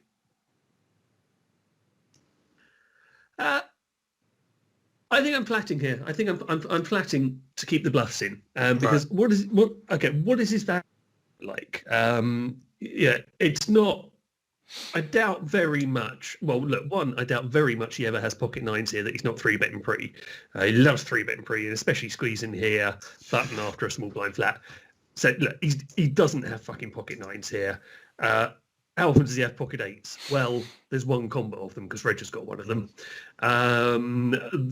Pocket fours, yes, he can have pocket fours here. He can have some 8-9 suited. And he's got, he'll have a number of straight draws around this as well. Yeah. I think probably the number of draws he can have here, which will include some backdoor diamond draws as well, which really make him sort of keen to continue here. I think the number of draws he's going to have here when he takes this line. Is he always going to donk his sets anyway? Is he not going to sort of want to give Reg a chance to maybe c-bet, R-call can flat, and he can sort of check raise on a larger into a larger flop. I think he's really heavily weighted towards draws here, and because that we're super strong. We're never obviously folding. I think if we raise, we raise to a larger size, and all we get continues from are those parts of his range to either have us crushed, the pocket fours. We probably get continues from 8-9 suited, but again, we block a lot of that having an 8 ourselves. And other than that, it's his Jack 10 offs. He's probably got 7. He's probably got 10-7 suited, possibly even some 10-7 off. I basically flat here and let him. And I call. I think I call every single river, unless it's something that really gets there. Unless it's like a 7 of diamonds and he rips the entire lot. But I flat to let him sort of hang himself a little bit more on the river, because I think we raise here. We're just going to fold out all of his bluffs. And see, that's where very few hands I think I disagree with you. I think because we are in the mega stack and we are still super deep, I don't think we do fold his bluffs, which is why I raised. Even like one of his worst bluffs, say like 6-7 of hearts, something like that, probably is going to want to call. We're going to make it by the looks of things like 1,200 more, something like that. Jack 10 probably won't fold. 8-9 isn't going to fold. I thought there was too much value to be had here, both his made hands and from his draws. I hear what you're saying, call and then let him continue bluffing the river, but I think we make as much from him calling with his draws on the turn as we do by checking and then letting him barrel them on the river again. And I think that's pretty much a push in terms of how many chips we make. Because do we think he's going to fold Jack 10 here if we maybe he folds Jack Queen if he's donking a gut shot, which would make some sense, I guess. But I think most of his draws that we talked about probably continue still. Yep. What size would you raise to, Reg? What size would you raise to? It looks like I'm going to make it around 1,900. Let's see what I make it. Is he the kind of player who would barrel again on missed draws on the river then? I think he is, yeah. On I'll this actually go with board, a big when you raise broke because I guess I think he's like got a relatively strong hand here, but obviously I think we would have had a lot of the time. Okay, so the problem I have here though is that Seekers is the out of position player. So if you're expecting him to continue with something like 6-7 of hearts, he's like this with a raise of this size. He's absolutely not getting the correct price to draw to his 8 outs here. And obviously he knows he has to hit it. And then if it does come in, he has to do some fucking weird ass like donk lead on the river, which is just like really, it's really kind of weird. I think, I don't like it. Okay. I'd rather Yeah. I'd rather sort of let him just keep fucking barreling, and I think something like 6-7 hearts, you know, he's going to be wanting to find some river bluffs, and that's sort of is going to be bottom of the range stuff that he may well do it with. To answer Ryan's question, yeah, I do think he's the sort of person who will play draws this way, Ryan. But I think that's what you asked, wasn't it? Yeah, well, my question was whether if he misses his draw on the river, is he going to fire again? Yeah, I think this player would. I think he's very, very aggressive. Right. And you know, when I'm annoyed with him, I think, oh, this guy's shit is too aggressive, but he's good at putting people into tough spots. If someone annoys me, it's usually because they do things that I don't like, that make life difficult for me. So as much as I like try and make myself feel better by saying, oh, this guy's just too bad aggressive and blah blah blah, I think he probably is a reasonable player still. He's just too aggressive for my taste. But yeah, he puts you in tough spots. So yeah, I think he's got a draw. Yeah, I disagree with Juice. I think 6-7's probably folding. I don't think Jack 10's ever folding. I don't think 10-7's ever folding either. His flush draws aren't. And maybe this is just me trying to push him around a little bit, like, you know. Yeah, I mean, I raise here in game, but then having listened to Juice, what he's just said is spot on in my opinion. So I think I prefer the flat in hindsight, having heard Juice's argument. I think regarding my sizing, this is something I've added to my game lately. I'm making all of my raises post-flop and my 3-bets much bigger because there's a big trend in poker these days for making like really small 3-bets, small post-flop raises. And I don't think they do a good enough job of putting your opponents in tough spots very often, especially in games like Sky where people love to hit the call button. So I've started making all of my raises usually somewhere in the region of 4x rather than 3x post flop. And if someone bets too small, then I'll just make a huge raise in relation to the pot size rather than, say someone bets 100 into 1,000. I'm not just going to make it 400 then. I'm going to make it much more in relation to the pot size rather than their bet size. But in general lately, my post flop raising size has been increased. And again, it's something that I think is working well. But, you know, it does deter people from continuing with some of the draws that Juice talked about. And maybe Seekers is good enough to fold 10-7 and 6-7 here. And if he is, then I think this raise and this size is a mistake. I think the size is too big, personally. Yeah, I think he's going to be folding most of his draws to this size. But that's good because I'm not always going to have ace-8. Sometimes I'm going to want him to fold. You know, when I've got what bluffs you the Jack 10 or whatever, and I'm wanting folds. Yes, mate. Go on. Sorry, mate. I was just asking you, what bluffs do you have in your range when you've taken this line and you get to the turn? I mean, like facing that flop donk, do you raise flop if you got something like Jack 10 instead? Against this guy, maybe not, because I'd be too worried about the 3-bet coming in. Against some players, yes, I would. So that would definitely be player dependent. Against some players who I thought were, especially the types who were like stab or been raised, I'm just going to call. There are a lot of people who bet to find out where they're at, get raised, assume they're behind, but call anyway. But would you not be equally worried about the 3-bet coming in from him on the turn then, if you'd have taken this line and you now do this on the turn with Jack 10? I'm going to be less worried because I think turn raises carry way more fold equity than flop raises do. So I think when we raise a turn and someone comes over the top, I think their range is significantly different on the turn with only one card to come than it is on the flop. Yeah. I think that people are way more willing to 3-bet bluff with their equity when there's 2 cards to come than they are when there's only 1 card to come. Yeah. Tell you what, Rach, when it comes down to me here is like, say in this spot on the turn, if you had pocket aces now, and you turn top set here, I'd be way more inclined to raise, as you have, than if you're holding ace-8 off here. And the reason being is that holding the 8 blocks a significant amount of Seekers' value combos, which are going to take this line. Yeah, it does. You're right. I mean, if we have pocket aces here, then he has more sets of 8s. He has more 8-9, for example. Exactly, yeah. Yeah. No, fair, completely fair comment. And again, this is why we have these discussions, because I'm still happy with my line, but I fully take on board your line. I think the line you suggested is decent too. There's always more than one way to skin a cat, isn't there? This is just like the style of play I'm going with at the minute. Maybe I wouldn't have done this a few weeks ago or a few months ago. But, you know, our games evolve. And I think the people who stand still, they're the ones who get left behind. And someone like the Tank would be a prime example of that, who used to do really well His game. He seems like a nice chap. I've spoken to him few times now, so I'm not going to have a go at him. But he's someone who hasn't done that great over the last few years. And I suspect it's because he hasn't done that much work in evolving his game, and that's a reference you made on your streams in the past.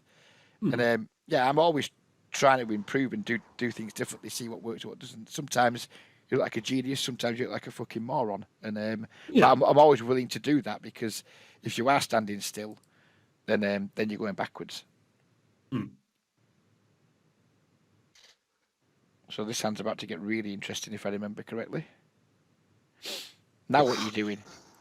Oh, too late. You've seen the result. Because I just snap call at this point. There's no way I'm folding 2 pairs versus this guy. And obviously we're fucked. But what would you do? I know you wouldn't have raised deuce, but if you had raised there, would you then snap call as quickly as I did? It's really fucking horrible, because you're so deep at this point. I think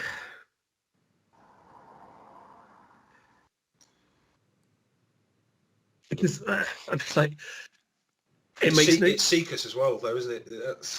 It is Seekers, but I think by the time he takes this particular line, does he ever really just say, "Oh, fuck you, I'm going to go with my Jack 10 regardless"?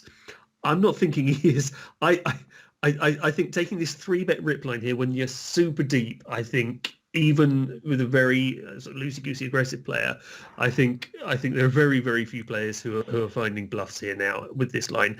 Maybe if he's got something that's a super appealing combo draw, maybe if he's got, say, Jack 10 of diamonds, maybe but even then, you're probably just, if your draw is that strong, you're probably actually just getting enough of a decent price just to fucking flat and realise all your equity first.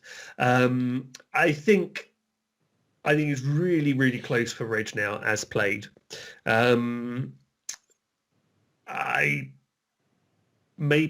think not having, if you got the 8 of diamonds, I think that might sway it. If I had ace 8 with the 8 of diamonds, I might fold, because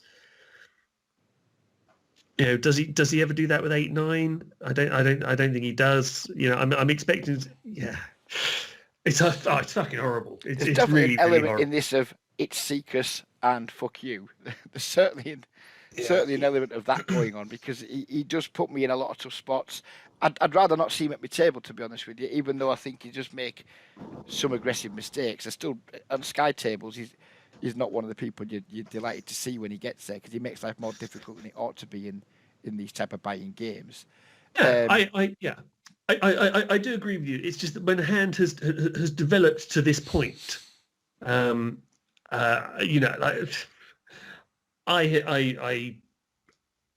raise Seekers' flop C-bets, say, with a way higher frequency than I do a lot of other players, and he folds an awful lot from my experience. He basically, my view on the player is, he's fucking aggro. He'll try and put you in the bin pre-flop a lot. He'll try and, he'll get super aggro in the sort of the early stages, the early stage of a hand, including early parts of post-flop. But he does back down. I don't think, basically, I think he's got like so few bluffs here, and the only bluffs he has are like super strong combo draws. Straight and flush draw combos, which even then doesn't make a huge amount of sense. So I think you're too high in your range probably to justify a fold just about, but it's fucking horrible. Yeah, I think if this was from your tournament life, if it hadn't been for the generosity of Shrimpy early on doubling me up, I think I maybe wouldn't have taken this same line. But because I was already chipped up a little bit, maybe I'm feeling me ought to be. I'm not fond of this hand, but I don't regret any of my decisions. It's been a little bit of a cooler, but it's ace 8 versus ace 9. Neither hands are stellar holdings to get this much fucking money in with. At this stage of a tournament, and normally in the mega stack when you're not playing a stream table, you wouldn't want to do this at all, because you'd often hope you'd have 2 or 3 players at you where you can all go back your work. I mean, if you and I are playing a mega stack table on a random night where we're not trying to piss each other off, And then Yeah. there's 2 or 3 fish at the table. We're just not going to get in each other's way very often. We're just going to try and just play against the bad players and pick up the easy chips. You don't have to go to war in the mega stack till later on when it's just fucking reg central. Yeah. But yeah, it's Seekers, and the guy gets under my skin, and I thought I had him crushed and I was enjoying myself, and then turns out we didn't have him crushed. And Yeah. there you go. Yeah, Never mind. I hate the spot. I think you're too high in your range to fold. Personally, I take a slightly different line on the turn to you, and yeah. In hindsight, I'd play it the same as Reg, but I think Juice's analysis there was spot on. I think it's far better just to flat the turn, and then obviously flat all rivers bar. Yeah, and like I said, the 7 of diamonds. That's like super common poker logic that's impossible to argue with. My only argument to that is that I think he's probably continuing with most of his draws, given how deep we are. That's my only counter to that argument, and they're not saying it's a good counter, because generally speaking, I do like to keep people's draws in when I think they have them, unless I think I can get more value from them. And my argument is I think he's continuing with less of his draws when you go that large with your turn size and he's out of position, which makes it sort of trickier on the river for you. Yeah, I'm not going to argue the point to death, because you are probably right. The reason I'm making my raise as big as I touched on earlier is I think lots of players, they don't make their raises big enough, and they don't generate the kind of fold equity they want to generate. I mean, fair enough, we didn't want him to fold in this spot. There's going to be lots of times when I'm going to want him to fold. So therefore, I think the bigger raise size overall is going to be better. It gets us more value and it gets us more fold equity. And those 2 things, when said next to each other, sound like totally contradictory. But I just got hard on at the minute for making larger raise sizes, both for value and for fold equity. And to be fair, it's been going really well. This didn't in this hand in particular. But by and large, I just think most players don't make their raises big enough pre-flop when they're 3-betting, and I don't think they make their post-up raises big enough. And then you find them later on in the hand when all kinds of things beat them all of a sudden, and they just get totally fucking lost. So yeah, I'm not a big fan of the trend for small 3-bets and small post-flop raises. I'm just not a fan of it. I think people like to hit call too often.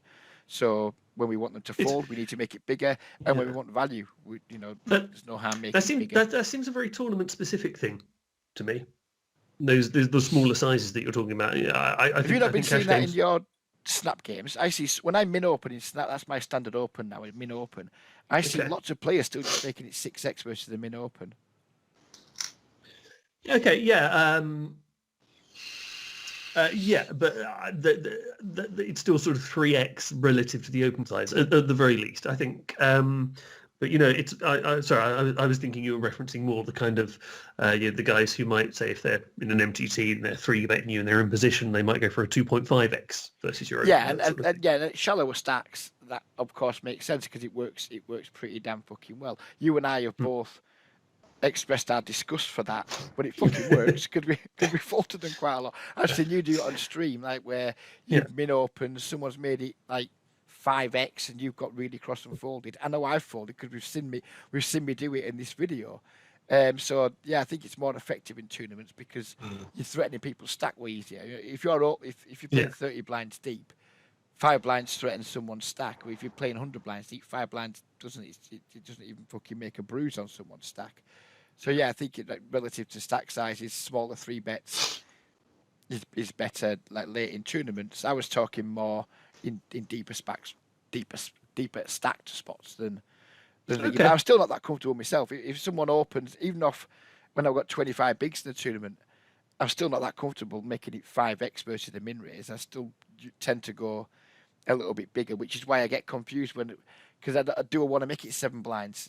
Is jamming just make it better than 7? Because I just can't bring myself to make it 5 blinds over a 2-blind open. I just cannot bring myself to do it. I'm old school. I'm not a tournament guy, so I just go for my old 3x in position, 3.5 to 4x out of position. To be honest with you, it's not something I've noticed a lot on Ryan's streams. Like his 3-bet sizing when deeper. So I'm guessing you don't do a lot of 3-betting to small sizes, right? Because if you did, I'm guessing I would have noticed it. I tend to size down, the shallower we get. But as general rule of thumb, 3x in position, 3.5 to 4x out of position. But I think you can size down certainly out of position the shallower you get. But That was something that came up during the Paul Negreanu thing, and Paul talked about it a lot. And when he was out of position, his 3-bets were smaller than when he was not in position, but sorry, when he was deeper, he was making his 3-bets smaller than when he was shallower, wasn't he? Which I thought was odd. Right. But his reason for that was the in-position player is going to win the pot more often. They're going to realise their equity more. So his argument was we don't want to be creating larger pots when we're out of position because the in-position player has such a big advantage in those situations, which I kind of get on board with. But I'm not sure on Sky it's as good. Because do you really want to be small 3-betting out of position on Sky versus people who just don't fold very often and then don't fold that much post flop? I think I'm more still, let's just try and get me fold equity where I can rather than try and have a wider range using smaller sizes. And given I don't have a wide 3-betting range anyway, it makes less sense for me to use smaller sizes because my range for 3-betting is probably narrower than most anyway. I noticed it was something. You probably saw Craig CU like 3-betting super small on previous streams. Did you see that? Yeah, I do it loads. Yeah, I don't like I it. hated that. Yeah, I hated it too, but it seemed to be working. That was in the high roller, wasn't it? Yeah, the final table. He does it all the time. He rarely makes large 3-bets. And it's clearly something he's studied because he studies his arse off, doesn't he? Yeah. And it was working. So maybe, I don't know, maybe there's an argument for it. But not many people did like it. But I see it working a lot. And every time I see it working, I'm flabbergasted. I think, was it that big SPT they had? I think it was a high roller online. I think it was Chris Donkbeck got quite deep. Or whoever won it, was it either Christy Boy or Chris Donkbeck? I'm not sure which one it was. It was Christy Boy. Something Christy like that. Boy, yeah. And he was routinely just like making tiny 3-bets. And they were just folding to him. And I think someone was streaming it, and I think you might have mentioned it on stream, Juice, or in the chat. Like fucking hell, these raise sizes are really small, but they were just working. It's like min open 5x fold, min open 5x fold. It was ridiculous the frequency at which it worked. So these guys are all better than me. So there's got to be something in it. I'm just not comfortable doing it myself. No, mate. That just proves it to me that all 90% of MTT players are just fucking shit. Fucking awful players. Honestly. The fact, and I'm talking more about the guys who are rolling over too much to a 2.5x 3-bet. Yeah. Like I did earlier with me Queen Jack. Thanks for saying I'm fucking shit. Cheers for that. Right, so you're here to improve, Reg. I must admit that when you're on the receiving end, you think fucking hell, that must be pretty strong if he's going that small. Yeah, of course. It works on me. Yeah. But then when you see someone doing it with the frequency that the guy in the 200 pounder was doing it, he couldn't be strong because his frequency for doing it was really high. Yeah. Which I prefer. If you're going to have a high 3-bet frequency, you probably do want to use smaller sizings. When you're someone like me who has a much lower 3-bet frequency, it doesn't make as much sense to make your sizes as small because I haven't got as wide a range to protect to want to go smaller because most of my 3-bets are going to be pretty strong stuff. So that makes sense to me in terms of obviously the wider your range and the higher your frequencies, the smaller you want to be doing stuff and vice versa. The narrower your range, the lower your frequencies, the more you want to be using bigger sizes. So that's where I'm at with it. But it constantly amazes me that it works as well as it does. So, and these guys. The opposite true, Reg. I mean, because look the other way around. Say, wouldn't it more be generally speaking in poker? The larger your size, the more bluffs you can have, and the reason that you can have more bluffs as you get larger and larger and larger with your size, is because your opponent gets to fold way more of their range as the price gets bigger. So shouldn't it perhaps almost be the case that if the higher your frequency of say making a 3-bet, then I'm only speculating here. But maybe should it be that the higher your frequency of making a 3-bet, perhaps the larger a size you should go, because you're going to have like way more bullshit that's going to want to benefit from fold equity. Whereas when you go for a small size, villain, your opponent should be folding like quite a small proportion of their range. Yeah, that does make sense. I think if you are 3-betting wide often and quite large, though, I think you're giving people very profitable shoves. That's true. With wider ranges, and I think it comes more. And I haven't studied any solvers. I've got my cash game hat on here, again, so it's my default. Can't help it. From my limited understanding, because I've never used a solver in my life, and almost certainly never will. But I do like listening to people who use them and then explain simplifications. And it seems to me that the solvers, the higher the frequency they're doing something, the lower the size they're using. That's what that's my understanding. I could be totally wrong on that, but having like watched a lot of people who use solvers and they try to explain things in ways that people like I can try and use without having to understand it too much, it does seem to be at the moment the higher your frequency for doing something, the lower your bet size wants to be, and the lower your frequency, the larger your bet size wants to be. That's my understanding of what solver stuff's saying. I think that was Craig's argument for doing it as well. For free betting so small, he can do it more. Yeah, but he wasn't. That was my problem with Craig. He wasn't getting massively out of that. He still had a relatively narrow 3-betting range, but he was using a size that you'd want to use if you're doing it a lot more than he was, which is where I found the disconnect. And again, I could be wrong. Craig's certainly a better MTT player than I am, even though I think he's maybe not as good as he thinks he is. He's certainly better than me. He'll be watching. And no doubt he'll watch this and he'll tell me how shit I am in an extreme chat, and I love all that, because the more abuse I get, the stronger I fucking become. It's like fuel to me, the abuse. I fucking love it. So I don't know. I mean, but I'll be getting some abuse myself. I've got every hand wrong so far. So isn't this the point though, that like we all take a strong interest in poker. We probably put a bit more thought into it than lots of other people. But Juice and I, even though we're very similar in lots of ways, through our two discussions, we've got very different opinions on some of the finer points. Yeah, I think that's what continues making it so interesting, and probably always fucking will, because Juice and I are so similar in lots of ways. We're old knit bum hunters that have the occasional move now and again that make us think we're fucking Stu Unger. And but we have very different opinions on something as simple as a 3-bet size. I'm more of the higher frequency, lower sizing, and Juice I would give the opposite argument, which makes just as much sense as the argument I'm making. So who knows which is right and which is fucking wrong? They're probably both fine as long as you kind of. I think a lot of what you do, you need to be in tune with what your table image is too. I think if you're doing something because you think it's a correct thing to do because a solver does it, but you're not doing it at a high enough frequency for your sizing or a low enough frequency for your sizing, then I think even though you think you're doing the right thing, a lot of the time maybe you're not. Who knows? Who fucking knows? Right, we're looking for a 6-4 suited now. And we're looking for 6-4 suited on table 1. Okay, now 6-4 suited, Bridge. Were you drinking? I love my fucking baby connectors. Where are we going to find it? That's the question.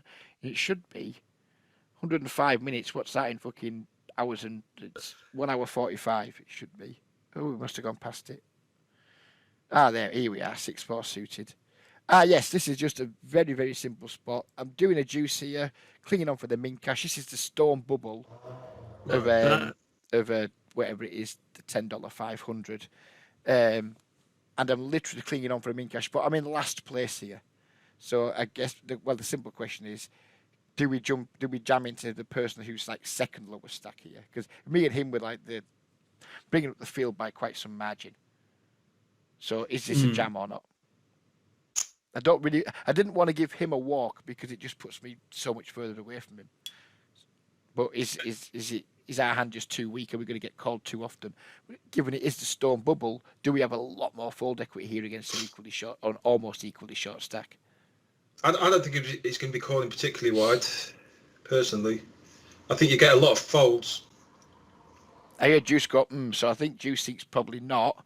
And given he is the absolute short stack bubble ninja, I'm very interested. I'm agree with you, Ryan. I went for the jam here, and it worked for spoiler's sake. Because I think we have a fucking ton of fold equity, but Juice did go, and I've never known a man get through so many bumpers with so few chips in my life. So genuinely, I'm Well, interested. he is the king of white magic. Yes. So. But look, I just went because I'm the nittiest bubble bitch known to man.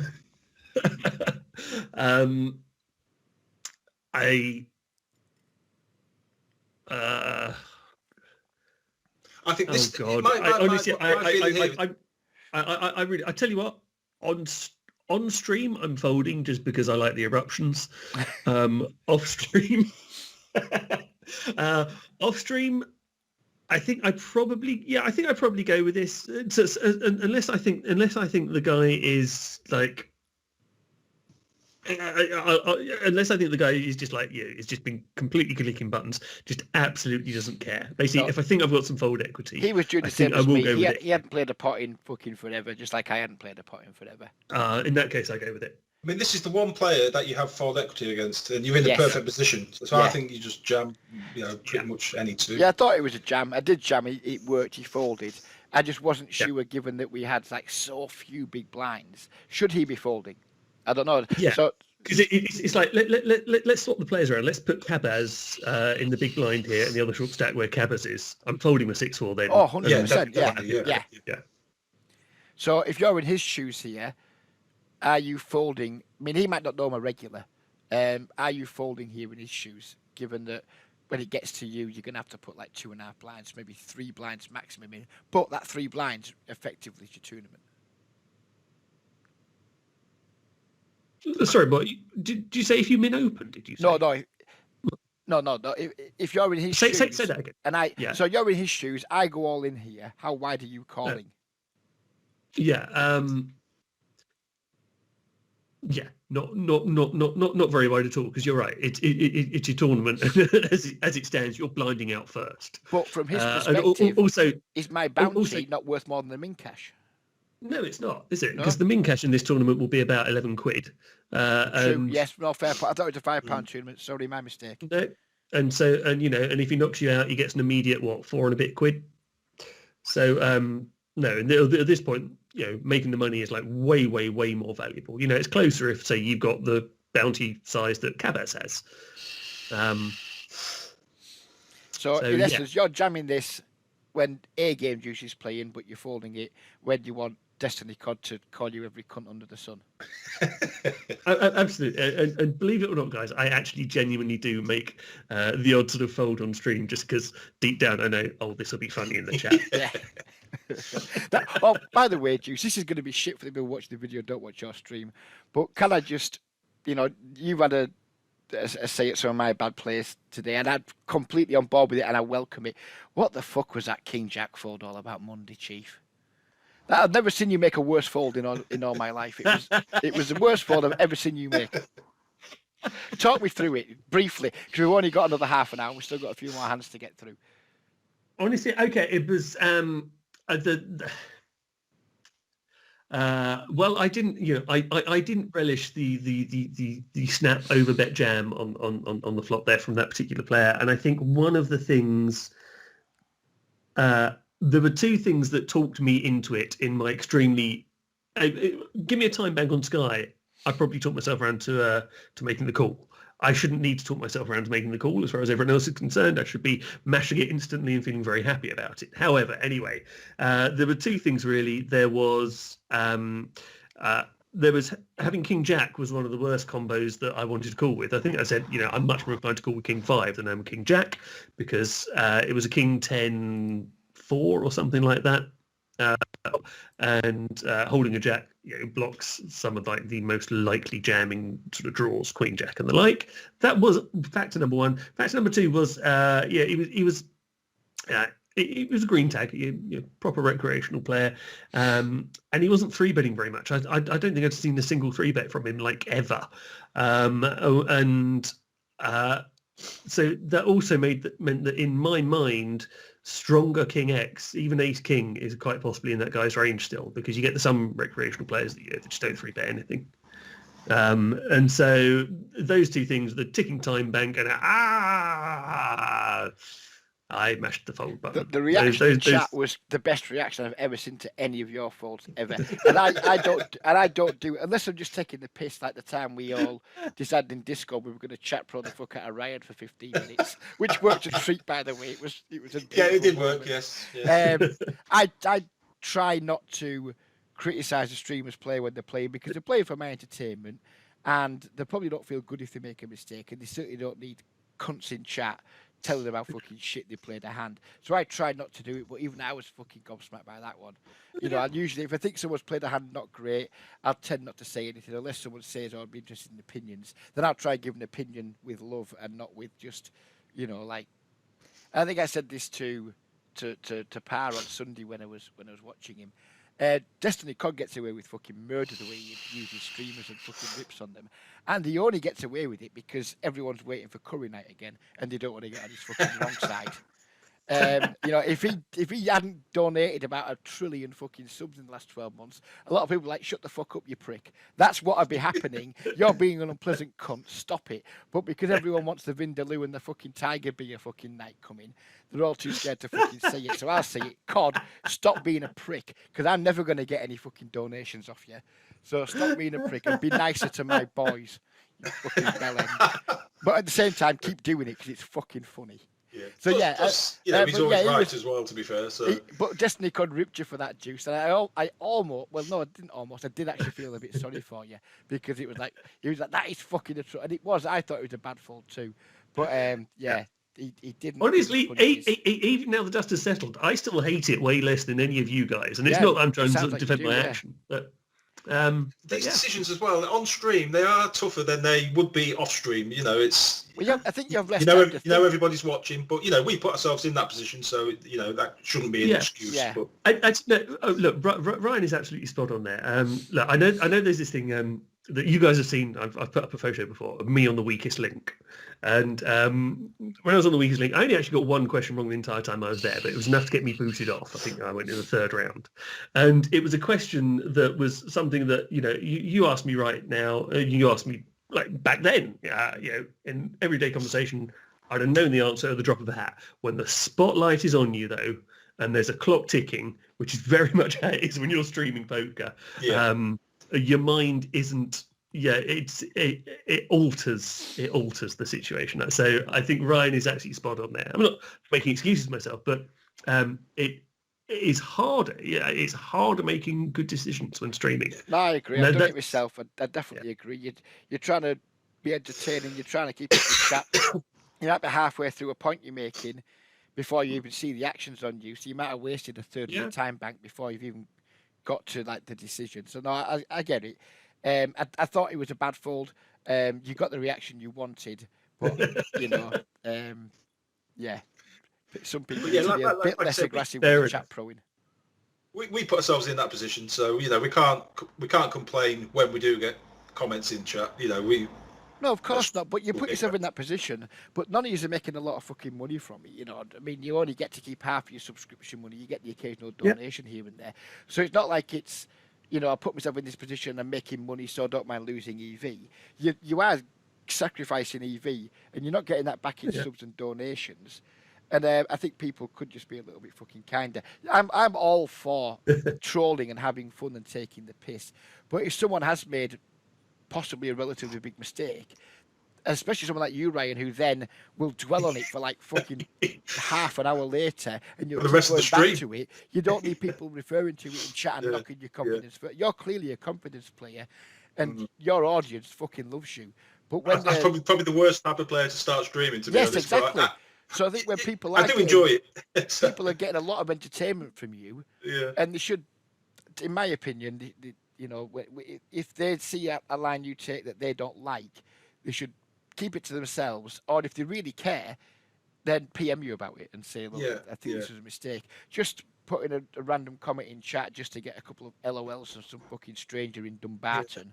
Nah, fuck off. It's not the way you want to be, really. It's not the way I want to be anyway. I don't mind it as much as I appear to mind it. It's no, but you can see, you've seen your confidence visibly knocked on several occasions. And I just think, why are we doing this to somebody we fucking like? I mean, go and knock Weasel's confidence all day. Go and knock him fucking out all day. But someone you like, and someone who's as clearly as fucking nice and friendly as you to knock your confidence when you're on a final table just seems like stop being a fucking cunt. Yeah. You know, I don't like it. It's not, I love the banter and the trolling as much as the next man, but slagging someone's playoff they've made on a final table when the 9 cans fucking deep and the fucking chin's on the floor, that's not the time to put the fucking boot in my opinion. No, well, no, but that's you know, it's just it's always going to happen. That's the way. Oh yeah, of course it is. It's not something I like. Right, anyway, we've got. Oh, you will like this one. This was possibly my most fun hand of the session. You won't like the first bit, Deuce, because I don't 3-bet from the small blind. So you're not a fan straight away. Hang on, wait. Oh God, sorry. I'm looking at the 10s bottom left. Sorry. No, I'm looking at the 5s. Seekers has 3x under the gun. Shrimp is called the button. We're in the small blind.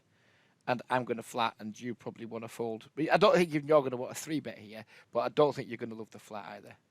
I flat. Mate, no. It's very, very different when it's an under the gun raise. Very different because the range is far narrower, so you get way less fold equity out of your 3-bet. Pocket 5s doesn't block any of the stronger stuff that Villain's going to be opening.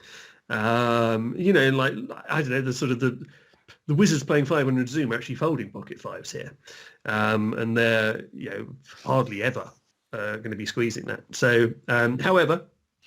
In this spot with sort of bounties and all of that jazz, I'm flatting just like you. Yeah, same here. It's a clear flat for me. And you are going to hate my line, Juice. Because guess what I do? You're going to donk here? Oh, fucking right, I'm going to donk. Because I think as much as I agree with you, Seekers does C-bet way too often. I think this checks round way too often in multi-way pots. The amount of times I've checked out a position in a multi-way pot to get a check raise in and then not be able to do it because it checks through. Not on this board. Not on this board. You fucking whale. Juice, it's going to get worse. Multi-way donking on a board that's like dry in the Sahara fucking desert. Hold it in because it's going to get even fucking worse, sir. It's getting worse. It's going to get worse before it gets better. So he puts a massive raise in. Now what are you doing? Just calling. For me, I mean, what bluffs have you got here? None, absolutely none. So just call, I think. Actually, I think it's only better raising on boards where you can have some bluffs, and there isn't really any bluffs you can have here, is there? Or is there? No, I don't know. There's 0 bluffs I can have. Yeah. I mean, I don't have 4-3 suited. I don't have ace-4 suited, and I don't have ace-3 suited very often. And I mean, some of them are bad bluffs because they're just gut shots. Obviously, some of them have some backdoor flush draws too. But no, I represent no bluffs whatsoever here. Juice is still in. Yeah, no, sorry. Yeah, I was just trying to tot up and sort of work out like what the pot size is going to be if you then call here and it goes check on the turn. Because basically I'm looking at I'm certainly playing for all the marbles here. I'm not going to be shitting myself about the one hand that beats us just yet, which is pocket jacks. So basically, I'm thinking like, right, Seekers. What does Seekers do here if you've got, say, Queens plus? So if you come over the top again, if you 3-bet here, or I don't know, what size would you go? Would you just rip it? I don't know. If you 3-bet here, does he fold any of those overpairs? Probably not. What draws does he have here? Like hardly any. You're always going to go broke against jacks here. But if you just flat here and he's got aces, queens, jacks, does he keep bombing a turn, or does he sort of check one back to think, well, what the fuck does he have here that's leading and calling? In general, though, aren't you better raising sets on boards where you can have bluffs? Oh, for sure, yeah. Rather than boards like this. This isn't a great board to have a set on because there's just so little you can represent in terms of like non-value. Yeah. Some of your bluffs here are just going to have to be backdoor stuff, like I don't know, ace 10 of hearts or something like that. All your bluffs are going to have to be backdoor things because there's no front door bluffs there. I do. My head just wants to fall off because I fucking can't stand this donk on the flop. Yeah, I'm not a fan either. No, I know you're not. Especially when you've got Seekers. But you've got Seekers in the pot. In a heads-up pot, of course, I wouldn't donk. Multi-way pots, I do have donking ranges because they just check through so often. So that's why I did it. But I'm not But sure how long what you've been turns playing you? poker, But Ryan. But the thing is, people are going to be folding so much more in multi-way pots as well. And what turns are you scared of? Even if it does check through, you none. kind I of just want to start people to building. catch a piece. I just want to start building a pot, and well, it's not even that. It's just people are going to fold a lot. I just don't think people bluff. So if he just have a value hand, then he's either going to call or raise me, which I'm happy with both. And I'm not that asked about checking, so people have a little stab with air, because A, I don't think it happens at a high frequency, and B, even if they do, you don't win a big pot. I mean, I think check raise. I think donking is better than check raising on this board. If we're going to do All one right. of two things, What I've bluffs do you got a have when set. you I don't want to care? build a pot. Sorry, What bluffs do you have when you don't care? none. Absolutely none. With a multi-way Yeah. pot, I don't need to. It's Well, multi-way in that pots case- play very differently to heads-up pots. I don't know, but I mean, it's just like awfully face up, isn't it? Then But I think you have to play face with multi-way pots because people are so Right. passive in them. I think multi-way pots have very different rules to heads-up pots. Very different rules. I do agree. Yeah, you and- need you need to have a stronger value range, and so by that token, you have a smaller bluffing range. far fewer bluffs. Because Yeah. people just, you're not going to get bluffs through multi-way pots. So if you're not going to get bluffs through, then surely that means there's more value in having like almost exclusively value range. I think we check raise just this want a bit of board. I balance. think if you're him and you get check raise on this board and you've got ace jack pocket queens, you could probably find folds on this board. And I didn't kind of want him to find folds. I mean, I didn't think he'd raise. My plan was just to go bet, hope they call, bet, hope they call, bet, hope they call. And if we get raised, then happy days. But I asked Ryan like when he started playing, because I think he wasn't playing back in the day. But right back in the day, this used to be what I'm doing here now. It was called the stacker donk line, where you donk call a flop or you donk a flop and then you check raise a turn. I don't know if you were familiar with that line back in the day or not, Juice. You'd literally call the stacker donk. I wasn't donk. Donk flop, then back check then. raise turn. That was the line. And I thought Seekers was like a really good candidate for that line, so we now go for the. No. I think we go for the check anyway. Reg, has no one told you it's not 2005 anymore? I just love my line here. I've my entire line here. I absolutely fucking loved it. I thought it was a genius. First time for everything. I thought it was an absolute genius, and there we go. Look at that. Go Reggie with his 2006 poker. Still getting it done in 2021. Yeah. So you two Yeah. both hate Yeah. everything about that. Ryan's like, oh, Reg, I like you, but I'm going to have to slag you off. Do it, Ryan. Hit me. Well, hit me with I'm your a critique. Juice. I wasn't a fan of that donk at all, to be honest. Yeah. No, as I said, Don, it's not a justification. Well, it is a justification. It's why I did it. I think It in worked, multi-way it worked. pots, you've got to do your own bidding in multi-way pots. You cannot trust people to be out there betting wide enough ranges to want to be checking a set in a multi-way pot, especially in a deep stack tournament where there's lots of chips to try and get in the middle. We're still 100 blinds deep at this stage of the tournament. And But you had Seekers and Shrimpy in the pot, who were both aggressive players. yeah, but even if they are, I think they might be aggressive for one street. But I check call flop, that turn checks through, unless Seekers has got what he's got. Maybe if he's got a hand like King Queen or something with some backdoors, he stabs the flop. If he improves his equity on the turn, he barrels and we get in for the lot. But a lot of the time, that's just going to check round on the flop. I'm going to bet the turn, maybe get a call, maybe not. I think it's going to be a small pot if I don't donk. Unless You're getting a lot of of folds though if you donk as well. That's yeah. You're first to act and you donk bet. It looks multi-way, 4-way. It looks super strong. I think you're getting a lot of folds. Well, let's go back to the flop. I mean, I don't think you're getting folds from any pocket pair. I think if anyone's in there with pocket threes or better, they're not folding.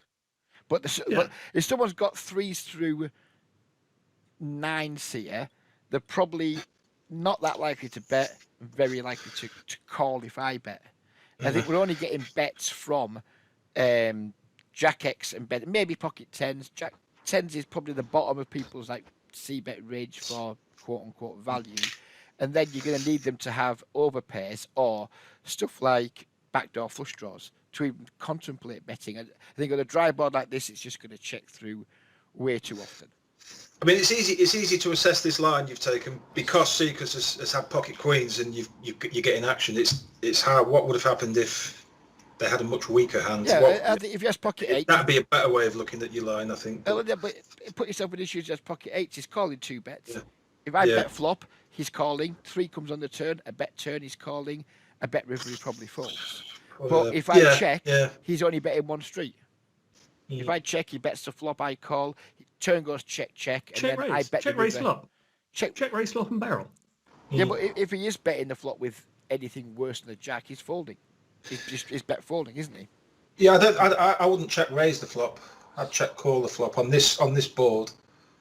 No, I'd check raise because of the stack depths and having middle pair. If I ever had pocket jacks set, I'm going to check call it. But with middle set, because he's going to have all the jack X, I am going to check raise the flop here. Well, there we go. That's 3 players who all make money, and they come up with 3 different lines. So there we go. And I think two of us wouldn't dump it. most people will think my line has the least merit. And again, I like my line personally in a multi-way pot, but you two don't. There we go. You got the lot, Reg. You got the lot. I did. Yeah, And so let's be super result reason I don't- orientated, and let's give me play of the day. Yeah. I was punching the air there, and no cunt can see me, but I'm still fucking loving it. But I don't think we're going to get through the rest. I don't think so. We'll miss the ES8 off. We'll go to 157 minutes, which is what 2 hours 37, isn't it? Reg, you can have play of the day, and we'll make it for the 5th of July, 1999, because that's probably where that belongs. Yeah, I used to like it. Right. Oh, we're all one tabling here now. Maybe. What did I say? 157. So that's 2 hours 37, isn't it? Right. And it's jacks. Where the fuck am I going here? Right, slower, Reg.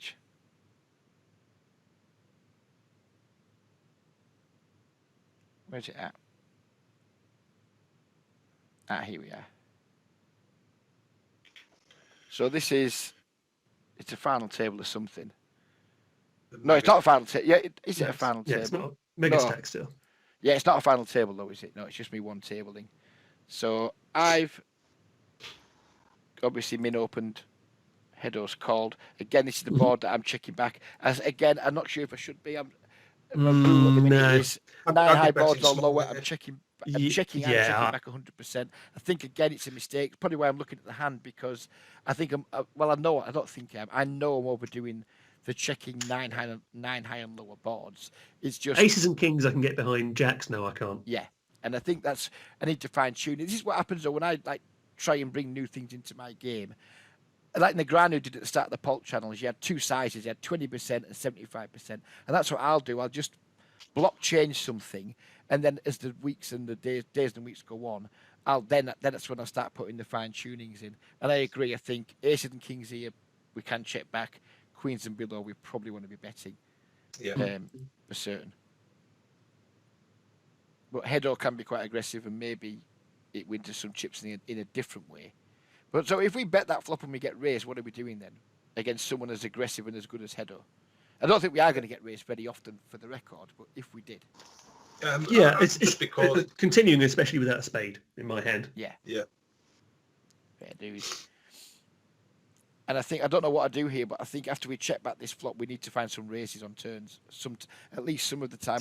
Or we need to find if we check back. Flops, not on the 6. No, not on the 6. No. Let me finish my point, because I'm right. aware straight away that I fucked up there. What I was going to say is when we do check back hands this strong on these boards, we need to find a raise at some point in the hand, assuming the board doesn't change too much. Would you agree with that or not?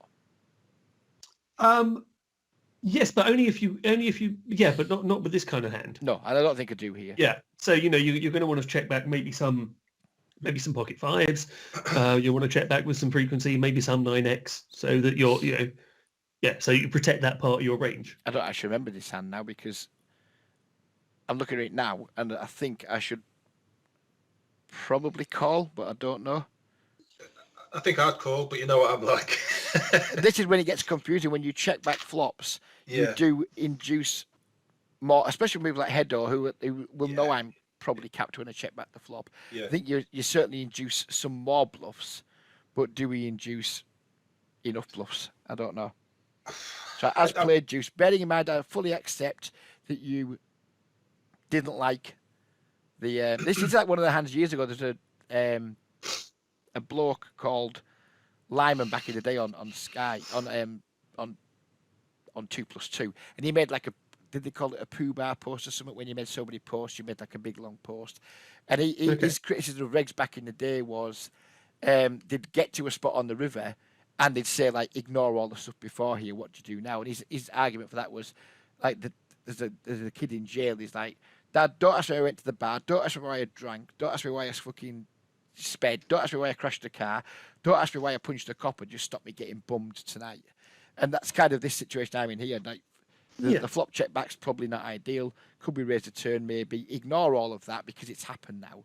What are you doing in this spot, even though you wouldn't have got to this spot yourself? I can't take this spot in a vacuum because the getting to this spot is all part of a bigger story, isn't it? I'm probably folding here, I think. I don't know what I did. I genuinely don't know. So let's see. I think I'm probably with Ryan. I think I'm probably going to call because I think my hand's under repped and because of Hedo in particular, the opponent in particular. I think come rivers. I think Hedo's really straightforward. I don't think Hedo bluffs like this spot. He's aggro pre, but I think when he gets this far in, I think I don't think he's particularly out of line player. Yeah, there you go. Just had the missiles. Point to juice. So again, it's one of them ones where my flop check back saved me money, but I don't think that's not the correct play. It saved me that early on when we had the fucking 9 and we didn't raise a river. Again, my passive play has saved me chips, but again, my passive play wasn't the right play, I don't think. But yeah, I'm with you, Ryan. I don't think I can fold given the line I've taken. Yeah, I don't think I should take the line that I took. Yeah. But I guess if we do bet the flop, we just go broke because he's at some point he's probably going to put a raise in and we're probably not going to be able to fold. But again, that's being result orientated and none of us are like that. Right, we've probably got time for one more. It's 5-1 and me and Ryan are off to lose money on the racing in a minute. We'll look at the last one. I'm dying for a pee. So we'll do the very last one. You've seen this hand already, Juice, because you were railing the table. But I thought it was an interesting spot because of the bounty element. I was railing the table. I was on the table. Oh, that's what you weren't railing. You were on. So we've got 20, 23 blinds, 24 blinds, something like that. I think Macaca opened under the gun, which he can do with a very wide range. Shorty goes all in, but he's got a min bounty. So Ryan, because Juice knows the score on this hand, and you probably don't because you probably haven't seen it. What's your plan here? I'm jamming here. Macaca is extremely aggressive. It's only him you really need to worry about. I don't know anything about Jutka. Giant the big blind's a beast. You won't got to worry about him. Yeah. I'm in game. I'm just jamming here. I think I did jam because I just saw the bounty. But then another part of me afterwards, when I thought about it again, was like, is Macaca opening wider or tighter because of the short stack to go behind him? And this is why I don't understand about bounty hunters, because in a freeze out, you wouldn't open wide here at all because of the guy who can just fucking rip his 9 bigs behind you. But in a bounty, are you opening wide so you can then try and get his bounty? And then on top of that, does Macaca's range get even wide? Just say this guy's bounty is 23 instead of 10. Does Macaca's range change based on his bounty size too? There was like loads of questions I had after this hand, and they all like seem to like contradict and confuse me because part of me is like, you shouldn't be opening as wide because you're going to get jammed on more frequently by Jutka, but then again it's a bounty hunter, so does he want to open wide so he can try and hunt Jutka's bounty? And then if he does, what does his bounty size factor into his open range? I think Macaca can be opening Queen Jack suited here. If Jutka jams and everyone else folds, he can easily call. So I think Ace Jack plays well against Macaca's range here, to be honest. Yeah, I wouldn't argue with that. I was just looking at it more from a point of like, if I was in Makaka's seat here, what Right. should I be doing with my opens based on Jutka? This isn't really about what I've got and what Makaka's got for me. It's just a hand Right. that just ends up being crazy. I'm putting Well, myself from in Makaka's Makaka's shoes perspective, because I'm too tight. When I've got these shorties behind me in bounty hunters, I'm too tight. I don't open because I think the jam's coming, and I think I'm too tight in those spots. I think you can happily raise call Jutka with like say Queen Jack suited, most pairs, and I think let's just say everyone had 100 big blinds for the moment here, and Makaka was it was the very first hand of the tournament, and Makaka was going with whatever their opening range would be under the gun under those circumstances. Say if their opening range is anything like that, I think basically the vast majority of that opening range there could then call a jam of this size.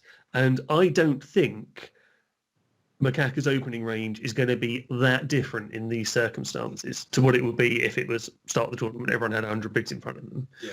So, so you don't think he's raising tighter or wider because of Jutka? You think he's just doing what he's normally doing? Yeah, no, I don't. I mean, if he is, I think they're minor adjustments. I think he would, if it was that, I don't know, say Makaka's cut off and Jutka is big blind, I think starts to get a very different kettle of fish then. So he's looking at this as if Jutka's just an empty seat and he's playing the rest of the table at like. Basically, yeah. I think he's just opening what would be his standard range here, but his standard range that opens here, the vast majority of it can happily call off for less than 10 bigs against Jutka because of the bounty anyway. Yes, of course. But if we jam, he's then going to fold most of that range and only call with his like good stuff. Yeah. Yes. Yeah. Which is why I think Ace Jack off is just a slam dunk jam in your. Yeah, I don't think I did put too much thought into it. I don't think I was never thinking about folding, and then it all just goes a little bit crazy. Yeah. I knew it was fucked then. At that point, I thought, this job. This is me tank folding kings. It probably is. I'll be honest. At one point, I thought, the slow roll's coming here, and that'd be brutal. And then there we go. I didn't mind the spot in the end because we probably had like 20% equity, maybe getting up to 30% equity with our naked ace. And then I was loving it. I was like, go on, just one more set, please. And it didn't end well. So there we go. When you roll in with Makaka, you don't win. Is that how it works? Fair enough. Honestly, he's my bogey player. He just runs so pure. He reamed me in the. It was a final table I got to last week, and I slow played aces against him. I had min raised aces from the cut off. He made it like 6 or 7 bigs or something. We weren't very deep. I was on that final table with you, Reg. Yes. Just before. Yeah. I should have just ripped it, but I didn't because I thought he's probably going to have a wider 3-betting range than most. He might be aware of my reputation as a fucking absolute raving nit, so I didn't want to jam into him. I thought there was more value in calling and then just like check shoving most flops, and he just flopped a set because, as you say, he runs pure, and there you go. That's how he rolls. I have no problem with his line. I think I'm not a huge fan of 3-betting medium pairs on the button, especially not versus someone like me who's a fucking nit. I don't think you get a lot of good news when you do that.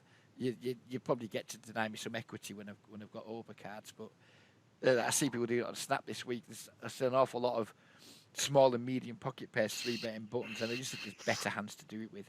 But again, if someone as good as Makaka's doing it, it can't be bad. So I'm certainly not saying that.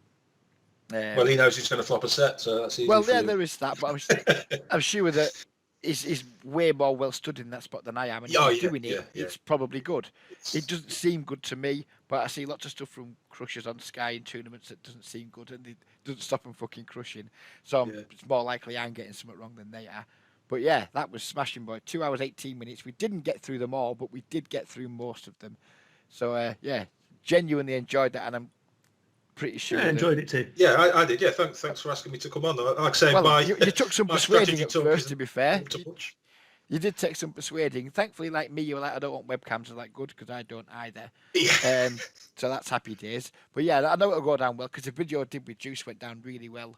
The video with Shrimpy went down well with most people, apart from people who don't like slow rolls. But I mean, my concern is I'm not very good at talking strat. I mean, I can say what I do, but not really put Yeah, but how do you get better if you keep explain avoiding it, behind though, it Ryan? very well. How on earth how are you going to get better and more confident at expressing yourself Yeah, if you don't fucking do it? You know, yeah.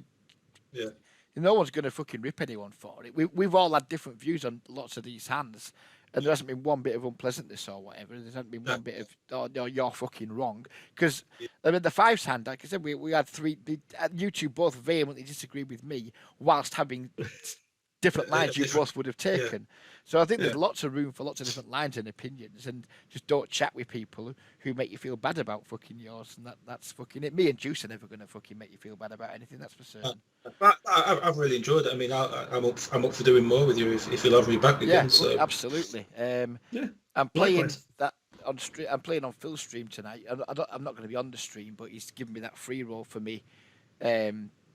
Dog cheating story, and it wasn't that Guy Ritchie. Trust me, Rich, by the way, when you said it was a Guy Ritchie story, Guy Ritchie is not in a fucking field covered in cow shit in Brampton near Carlisle, bending a fucking hound trail. Guy Ritchie's not into that shit, but I was. It was fucking good fun. Back in the day, I was a scallywag, and it was. I can imagine. It was good. It was good fun. But that's for another day. But yeah, I'll be there to cheer you on, mate. We'll 100%. Yeah, I'll be there as well, Rich. So yeah, good luck to that, so, mate. yeah, thanks for coming, gents. It's been an absolute pleasure. Take care, likewise. Fellas. All right, cheers. You too, bud. And good luck with Cheltenham. Yeah. So there we go. I hope you guys enjoyed that as much as I did. I'm not sure when I'm back with another video. Possibly tomorrow morning with a bit of 10-0 snap. Not sure, but hope you enjoyed it. If you did and you've got this far, don't forget to hit the like, thumbs up. And if you're not a subscriber, please do subscribe. And we'll catch you again soon. Take care, everybody, and bye-bye for now.